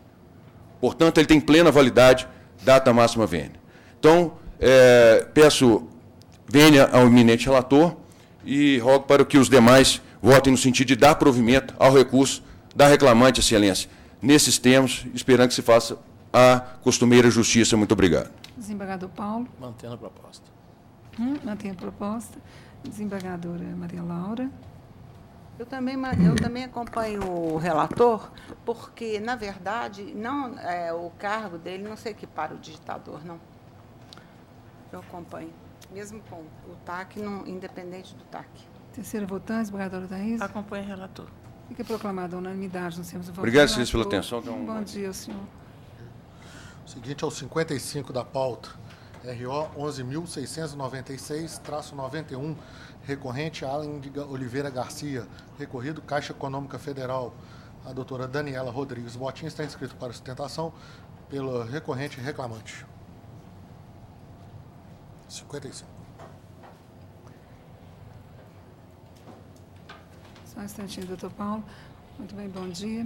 Desembargador Paulo. Estou conhecendo o recurso da reclamante e dando-lhe parcial provimento para absolver o reclamante da condenação em honorários advocatícios para condenar a reclamada ao pagamento das diferenças salariais na verba adicional de incorporação, resultando da revisão do cálculo da gratificação de função pelo acréscimo das parcelas integrais de CTVA e porte unidade de função gratificada efetiva, com implementação em folha de salários e reflexo em férias com texto, 13º, APIPS, licença prêmio, hora extra, reajustes anuais previstos nos ACTs, e deferir ao autor adicional de transferência um percentual de 25% sobre sua remuneração, nos termos do 469 da CLT, com reflexo em férias, com texto, 13º, horas extras, e determinar que seja aplicado IPCA-R com um índice de correção monetária em relação aos créditos deferidos na presente demanda. Eu declaro que, possuem natureza salariais, as parcelas de diferença adicional de incorporação, bem como reflexo em férias gozadas, 13º, horas extras. Adicional de transferência e reflexo em férias gozadas, 13º e horas extras. Inverto o ônus de sucumbência, arbitra a condenação um valor de 100 mil com custo de 1.600 pela reclamada. E determino que seja oficiada a coordenação do tribunal para devolver a reclamante o valor recolhido a título de custos processuais. A senhora tem interesse ainda na sustentação complementar? Bom dia. De acordo, integralmente de acordo. Desembargadora Thaísa. Também de acordo. Fica proclamada a unanimidade, nós temos o voto do relator. Obrigada. Temos 3 sustentações ainda, cujas inscrições foram realizadas na data de hoje. Sala de relatoria, doutor Paulo Maurício. O primeiro deles é o 25 da pauta, RO 10.830.70, 2018. A doutora Tamires Caroline de Souza está inscrita pelo segundo recorrente, Jonas Lang Limitado. 25. Paulo. Só um instantinho, desembargador. Vai chegar no púlpito aqui. Bom dia, doutora. Passo a palavra ao desembargador relator. Conheço do recurso adesivo do reclamante, conheço dos recursos depostos pelos reclamados e pelo reclamante, e no mérito nego provimento ao apelo do reclamante, dou parcial provimento ao recurso dos reclamados para excluir da condenação o pagamento das horas extras, laboradas além da 8ª ou 44ª e reflexo. Eu reduzo o valor da condenação, 30 mil para 15, com custas correspondentes de R$300 pelos reclamados. Determino que seja devolvido o valor maior a título de custas. Tem interesse na sustentação? Quer que resguarde casos de divergência? Só em um ponto que eu tenho interesse. Pode ter a palavra. Diz respeito ao adicional de periculosidade. A recorrente, ela entende que não é devido o adicional de periculosidade porque o reclamante, ele trabalhava em uma sala administrativa. O que tinha na sala que ele trabalhava? Tinha mesa, cadeira, armário e computador. As subestações vistoriadas pelo perito, elas permaneciam isoladas, trancadas. Elas não eram nem no mesmo andar que o reclamante prestava serviço, no andar que ele laborava. Ele não tinha nem condição de acessá-la, porque somente quem tinha curso era autorizado a acessar as subestações. Na análise do perito, as atividades descritas se enquadram como de um encarregado de manutenção elétrica e não como de um coordenador de infraestrutura, que era o cargo que ele desempenhava na empresa. Portanto, a condenação não pode prosperar, devendo ser reformada e, consequentemente, a recorrente não pode ser compelida a arcar com os honorários periciais, eis que o adicional é indevido. Tudo bem, desembargador? Estou mantendo a administração. Tinha a parte administrativa e tinha a parte técnica. Por isso que o perito enquadrou. Desembargadora Maria Laura, revisora. De acordo. Desembargadora Thaís, a terceira. Fica proclamada a unanimidade nos termos do voto do relator. Obrigada. Bom dia, doutora. Próximo. O seguinte é o processo número 11 da pauta. 11 é o RO 10.398-87. Recorrente Caixa Econômica Federal, recorrida Daniela dos Santos Ferreira Olimpo. Dr. Vinícius Nascimento Miranda está inscrito para sustentação pela recorrida reclamante. Doutor Paulo. Bom dia, doutor. Bom dia, tudo bem, Senência? Doutor Paulo, com a palavra. É aquele caso do concurso também, a mesma coisa? Declara a contratação para realizar as atividades internas, fazendo jus à denominação, né? Nos termos da decisão de origem. E eu não vejo comprovação do dano e dou provimento nesse aspecto ao recurso da reclamada e excluo o pagamento da indenização para os danos morais. O restante está mantido. Sim, só o que aconteceu? A cliente estava laborando na empresa. Deixa eu entender. O senhor está fazendo sustentação? Não, é só está perguntando. É só um esclarecimento como vai ficar a tutela. Ficou restabelecida, mas ela já foi desligada. Então, se tem algum prazo para esse restabelecimento? Estou mantendo a decisão de origem. Tá. O senhor tem a palavra. Não tenho nada a acrescentar, é só... Eu encontrei um dia com a doutora Maria Laura no elevador, eu mencionei uma decisão da STF, ela tinha curiosidade que eu mandasse, ainda tem interesse que eu envie lá? É bom, pode. Vou enviar. Obrigada. É só isso mesmo. E a questão da tutela, se for o caso, a Caixa demorar muito, eu entro com os embargos de declaração para poder resolver isso. Desembargadora Maria Laura, revisora. De acordo. Terceiro votante, doutora Thaís. Fica proclamada a unanimidade dos termos do voto do relator. Obrigado pelo trabalho. Bom dia. Por fim, o processo número 47 da pauta. 47, só um minutinho aqui na tela. 47? É o ROPS 11.450-15. Foi 6. Só um minuto. Foi 7. Recorrente, Adair José de Freitas, recorrido concreto, empreendimentos imobiliários. Dr. Daniel Coelho Beleza Dias está inscrito para sustentação pelo recorrido reclamado. Doutor, bom dia. Doutor Paulo, com a palavra. Eu estou negando provimento, mantendo a sentença. Bom, foi favorável a Vossa Senhoria. Aguardem a divergência, o resguardo da sustentação. Doutora, de acordo. Doutora Thaís também. Fica proclamada a unanimidade. Bom dia. Temos o voto do relator. Bom dia, o senhor também. Ok.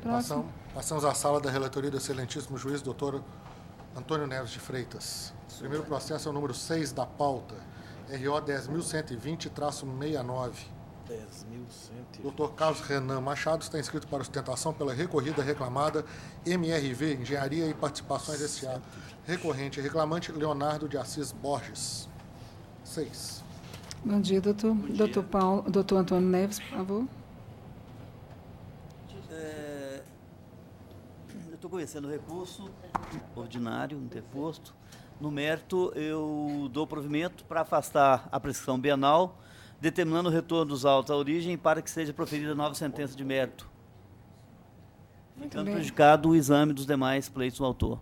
Muito bem, com a palavra. Excelentíssima senhora presidente, excelentíssimas senhoras desembargadoras, senhor relator.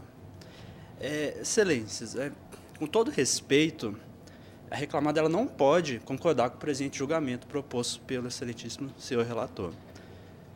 Embora o reclamante ele tenha afirmado que prestou o serviço até o dia 28/1 de 2015, essa data, excelência, ela é totalmente aleatória e foi escolhida estrategicamente justamente para tentar afastar a prescrição bienal da ação. Não há nos autos nenhum indício, por mais frágil que ele seja, de que o reclamante tenha chegado a prestar serviço em 2015. O reclamante juntou nos autos apenas 3 e-mails. Um com data de 3/10 de 2014, o segundo com 11/11 de 2014, e o último e-mail que ele juntou tem a data de 8/12 de 2014. E, além do mais, toda a documentação juntada, tem um boletim de ocorrência, nós temos a planilha de vendas do corretor, e os e-mails, todos os documentos apontam datas somente do ano de 2014. Como se não bastasse as provas documentais, as provas orais também foram claras para comprovar que a prestação terminou sim em 2014. Primeiro porque o próprio reclamante ele confessou ter se passado mais de 2 anos da prestação de serviços na audiência de instrução. E, em segundo lugar, a única testemunha que foi ouvida nos autos, o senhor Marcos Vinícius de Oliveira, ele confirmou que o reclamante ele deixou de prestar serviço para a empresa em dezembro de 2014, que está constado na ata de audiência. Sim, por óbvio, é impossível exigir que a testemunha ela se lembrasse precisamente do dia, mês e ano em que o reclamante, em 2014, teria saído. Inclusive, seria até meio estranho se a testemunha soubesse falar com exatidão dia, mês e ano em que o reclamante teria saído da empresa. Então, Excelência, a única prova contida nos autos que indica o término da prestação de serviço é justamente o e-mail, que foi datado no dia 8/12 de 2014. Então, justamente por isso, deve ser essa data que deve ser considerada como a data de encerramento da prestação de serviço. E como a reclamação foi ajuizada somente no dia 25 de janeiro de 2017, deve ser reconhecida, assim, a prescrição bienal. Então, a reclamada ela pugna pela manutenção da sentença e devendo, assim, o processo ser extinto com resolução de mérito, conforme foi reconhecido na sentença. É isso, Excelência, que tem que falar. Muito obrigado pela atenção. Juiz, relator, por favor. Eu até examinei com bastante cuidado esse processo, até a questão de datas. Realmente, são questões de dias ou meses para poder definir ou não a prescrição. Eu até entendi anteriormente que o ônus da prova era do autor, porque ele teria que provar, né, a vigência do contrato, né, o trabalho realizado seria, né, o ônus da prova dele. Mas como a súmula 212 do TST prevê o contrário, eu até, né, me curvei a súmula e passei a adotar o ônus da prova do término do contrato de trabalho, né, inclusive da prestação de serviço, quando negado, é do empregador. E, sinceramente, doutor, eu não vejo prova cabal aqui, no sentido de que a prestação de serviço tenha terminado realmente dentro de um período, né, que redundaria na prescrição. Aqui chama atenção o fato do autor ter declarado em audiência, né? A empresa entende que ele confessou que teria trabalhado em período anterior a 2 anos. Mas é o seguinte, é o período anterior a 2 anos da audiência e não da distribuição da ação. Então, quer dizer, esse aí não é uma confissão de que ele não teria trabalhado. O biênio que ele considerou aqui é a data da audiência, mas a ação foi proposta muito tempo antes, né? Com relação à testemunha da empresa, como o ônus era da empresa, ela até levou a testemunha realmente falou que ele trabalhou até dezembro, mas expressou uma enorme dúvida. Ela, não estou bem certo disso. Então, quer dizer, para mim não ficou provado a empresa realmente não desincumbiu do ônus da prova e, com base nisso, eu acho que a prescrição como é muito onerosa também para o autor, eu entendo que não configurou e determina o retorno dos autos à origem. Presidente, eu sei que o doutor Antônio está apenas convocado, mas eu gostaria de rever esses autos. Então, eu vou pedir vista para a próxima sessão. Não tem problema nenhum para o senhor, né, doutor? Não precisa... Para a próxima que eu senhor participaria na próxima? Claro. Não pode suspender a sua votação? É melhor retirar? Melhor retirar. Vamos retirar, porque às vezes tem mais do senhor e a gente... O senhor tem algum previsto para a próxima? Não. Então, na próxima não vem. Mas eu acho que no dia 7... Eu retiro, então. Viu, Guilherme? Deixa esse retirar para mim. Tá, ok. Mais seguro. Vai retirar, então o senhor vai ser retirado, o senhor vai ser intimado. O senhor será intimado. Perfeito. Mas o senhor já fez a sua sustentação. Perfeito. Ok? Muito obrigado. Tá muito bem. Próximo.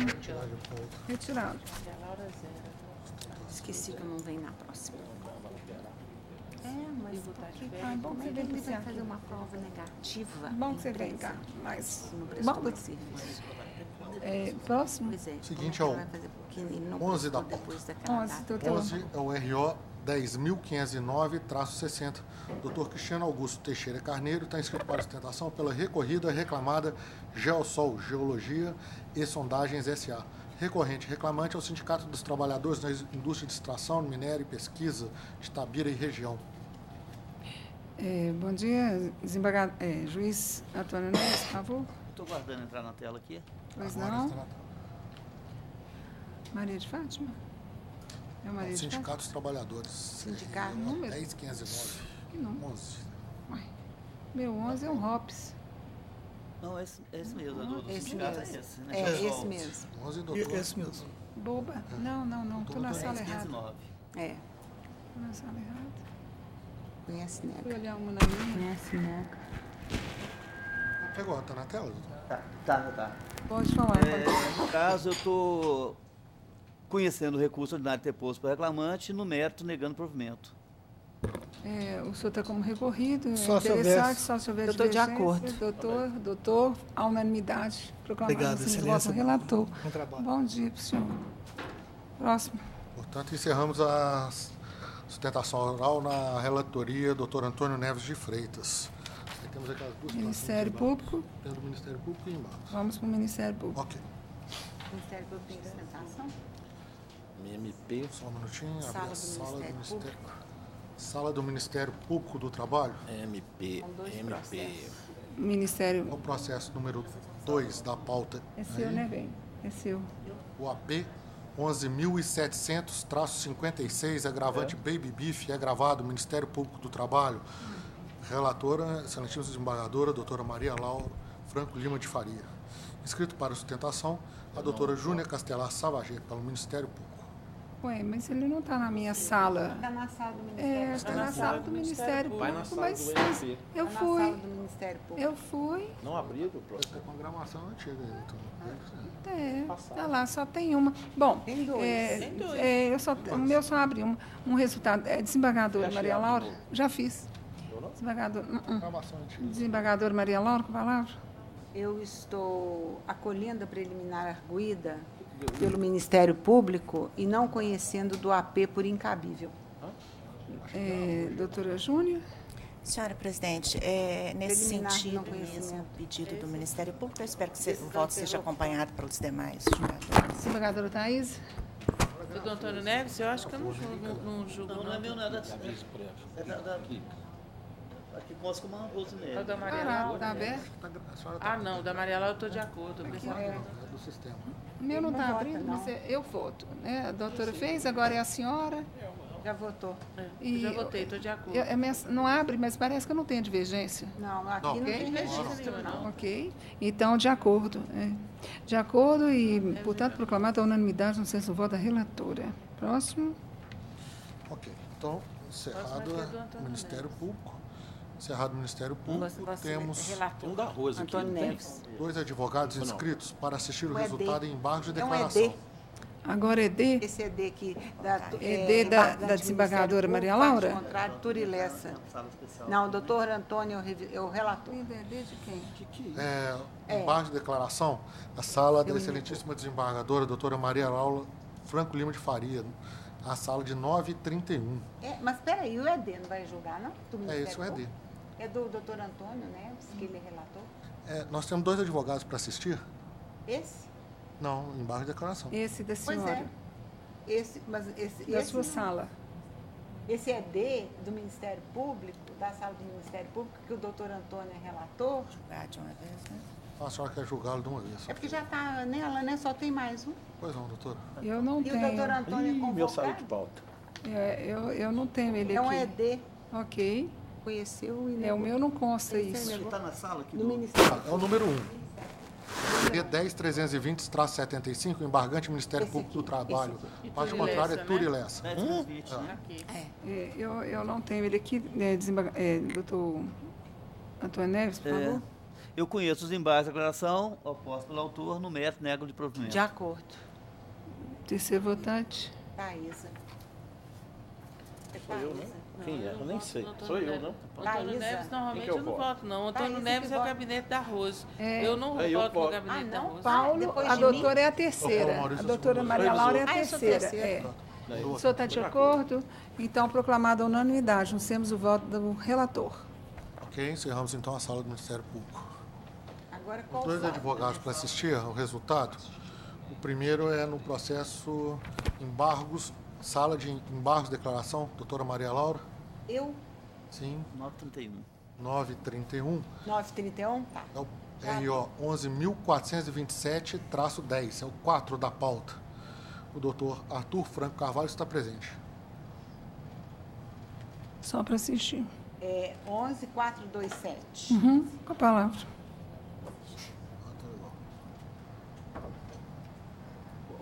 Embargos do autor, que aponta omissão. E a omissão é na análise do laudo, eu falo que o laudo não foi ignorado, foi examinado. E no que tange também a indenização por danos morais, eu... Não é esse, não? E a senhora nega provimento? Eu estou concluindo que o que ocorre não é omissão, é sim inconformismo do embargante. Eu estou conhecendo e negando provimento aos embargos. Doutora Thaísa? Eu também, proclamada a unanimidade. Qual outro? O outro, em que o advogado também está presente. Da sala da doutora Maria Laura? Não, passamos à sala de 9h33. Mas... Marcos, doutora Rosemary. Tá. Mas nós vamos ficar abrindo e fechando sala? É porque você tem advogado, né? Mas ele não se manifesta. Esse aí é da 9h33? Eu já sei quais são 11.434, RO 11.434. Da Caixa. Eu até registrei de verde. O primeiro foi 11.148? Isso. Pois é. A doutora... Eu até registrei divergência. Pois é. 11.434. Pois é, como eu registrei no seu. Porque é o problema do juiz de retratação. O juiz, é o caso de juiz de retratação. Só que a hipótese não é de ED. Porque o juiz de retratação, eu entendo que ele é exercido se a parte provoca e vem de cima a determinação para você se retratar. Agora, mudar o julgamento em ED, eu não vejo como fazer isso. Eu tive um ED da Caixa também que eu vou negar provimento. Pois é, nós sempre que... Nós sempre pensamos sobre isso. ED? É porque é aquele caso do concurso da Caixa em que a turma negou provimento. E hoje a tese é outra. Agora, em ED, isso não é omissão, não é contradição, não é nada. Então, como é que eu vou mudar um julgamento em ED sem ter havido, ele não se enquadrando no artigo do ED? Eu não me incomodo de rever, não. Só para eu acho que da senhora, doutora. Lamentavelmente, vai ter que provocar o tribunal. Tem que definir isso, porque nós já votamos a pedido do doutor Zé Murilo e do Morra. É verdade. Eu tenho. Porque o que Na vai verdade, acontecer? a Vai parte subir, tá ele vai dar ajuizando. ordem. Ela falou, então que dê, mas nós Porque não vamos antecipar. não é a parte que vai me levar a fazer juízo de retratação. O desembargador... Mas então vamos pensar no... É, vice-presidente. Exatamente. Vice-presidente Porque ou nós já TST. tivemos isso. Ou TST. Na verdade, o trâmite não vai ser o mesmo? Vai. Não. Demorar um pouquinho. Não vai ser o mesmo, É isso, não. É porque vai diferente. receber ordem de quem pode nos mandar. Ele vai entrar com o recurso de revista Aí e vai falar que a decisão está contrária à tese dominante do tribunal. Tecnicamente, a doutora Maria Laura está perfeita. Pode ser por Ele vai entrar com a economia, revista e mas na revista o vice-presidente Vai mandar determinar. retratar e aí a gente... e se não entrar? Pois é, mas eu quero estar dizendo, e se não entrar? Vai O depender problema de é que entrar. eu não posso ficar mudando voto, Eu tô achando... julgamento em ED. Olha, isso aí foi um pedido na época, eu Aguardar. lembro da gente conversando com o doutor Zé Murilo, depois com o doutor Morralen. Agora, tecnicamente, a doutora Maria Laura está perfeita. Nós vamos fazer juízo de retratação em ED. Para mim. Julgamos, sabe, doutor? Primeira vez que veio isso para mim, de uma parte em ED querer que exerça um juízo de retratação. Tese, eu acho que a gente pode pacificar. Quando nós julgamos, não tinha essa tese, estava perfeito. Nosso julgamento está perfeito na Eu nunca época. julguei isso. Também em não ED. julguei, não. A Julgamos, dúvida filho. era, quando a gente vinha o juízo de retratação, se a gente tinha que fazer em forma de voto ou em forma de ED. É. Mas julgar em ED, em juiz de retratação, eu não me lembro de Vamos ter... não, Eu acho que a gente pode adequar firmar, esse procedimento. vamos Eu firmar uma acho que- posição que ED não tem cabimento. E eu não conheço do ED. Ou conheço o ED, mas nego o meu eu provimento. Eu estou Meu acompanhando. já Não tem. Só um esclarecimento, o senhor permitiria? Os senhores Só um esclarecimento. concordam? Não é sustentação, é só um esclarecimento? Claro. É o ED, né? Eu recebi o advogado. É um mero esclarecimento. É porque nós, propositadamente, por uma questão processual, não fizemos o pedido de retratação de juízo em ED. Tratou-se apenas do apontamento de um vício pela parte que está desassistida de advogado no período em que houve o julgamento. Ok. Então, não é um pedido de retratação. Ficou mais fácil, porque Então, esse melhor, julgamento conheço eu e já tinha dado e negado nesse aspecto, nego. então é conheço e bom. nego. Vamos? Não, eu já estava Essa da senhora é revisora? Eu. Senhor, desculpa, fica com esse nego e nós vamos nego. fazer Esse esse Porque no meu houve o esse pedido. nego. Eu não Houve o voto pedido. nesse Mesmo se ED, tiver. não. Ok, mesmo que tiver. 11, Eu não- com relação realmente ao não vício, lembro. nós não verificamos. 434. 11.434. Conhecer e negar Tem unânime. um apontamento de... Manifestação, doutor Arnaldo Unânime. Oliveira Júnior. É D. Não precisa Tá bom. constar essa manifestação, não. Ok. Porque ela não tem lugar. E o outro também é o mesmo assunto? 11.148. Então, conhecemos... Agora, não sei Deixa se eu é só o ver mesmo aqui. teor a Outra petição coisa. Não, de mas, ED. Não, mas a mesma coisa. mas peraí. Mesma coisa. Não é Da ED. Caixa, sim. Eu vou adotar esse Mesma sistema. coisa. Conheço e nego. Viu? Mesma Esse coisa. nego. Aí, Esse essa nego. turma havia Dá pra negado gente fazer, provimento. Isso, pois é, porque a gente tinha que chegar a um consenso com relação a isso. 11.434. 11, É, Vou eu anotar isso aqui. vi isso só ontem. Tabelinha. Ontem à noite que eu despachei esses EDs, pela hora que eu votei, vocês vão ver. Unânime. Aí não tinha como discutir. Aí tive que votar. Fecha-se a minha sala, abre-se qual? Não está votando ED, tem condição? Doutor Guilherme. Registramos a presença também num processo da pauta física, Mas sem processo? que é aquele adiado. Não. Poderia ser? Sala de quem? Qual que é? Também tô nas É físico. Físico. Físico. Mas acabou o nosso ED todo? Tem o meu ED que é do mesmo jeito. Tem um que eu estou não vou. acompanhando o seu ED. É esse da Caixa. Acabar É. com os embargos? Agora, na minha sala, tem um ED com duas opções. Peraí, primeiro. vamos eu não acabar o voto PJE, seus. gente? Vamos acabar o PJE antes Vamos. de ir no físico? Vamos. Os EDs da doutora Thaísa? É, liquida essa fatura aí. É. Primeira opção. Não. Não tem nenhuma sensação oral minha, não. ED. A questão é a seguinte, a parte entrou com protestos antipreclusivos em ED. Eu nunca vi isso. Então, a minha primeira opção é não conhecer. A segunda é conhecer e negar provimento. Mas eu prefiro Não conhecer. Não conhecer. Então, é a primeira opção. Não Não é conhecer. caso de ED, né? Nossa, esse negócio tá Mais forte. algum? Podemos votar os demais? à Tem o meu unanimidade? ED da Caixa. Sim, mas na sala de embargos da doutora Thaísa. Ficam todos proclamados à unanimidade, sem os votos da relatora. Volta, então, para a sala da doutora Maria Laura. Maria Laura. Doutora Maria Laura, eu retiro, então, aquela minha divergência para a gente se adaptar. É por causa do assunto, O segundo ED. Já tinha vindo o primeiro, eu já tinha negado, com esse objetivo de retratar. Mudar. E agora vem o advogado com o segundo ED, insistindo no assunto. Você retira mesmo. Eu até recebi esse advogado, ele me procurou, eu recebi, ainda falei com ele. Não, eu adiantei para ele, falei, vou negar provimento no ED, não tem condição de fazer juízo de retratação. Fica mudando a decisão proferida. Então, ficam todos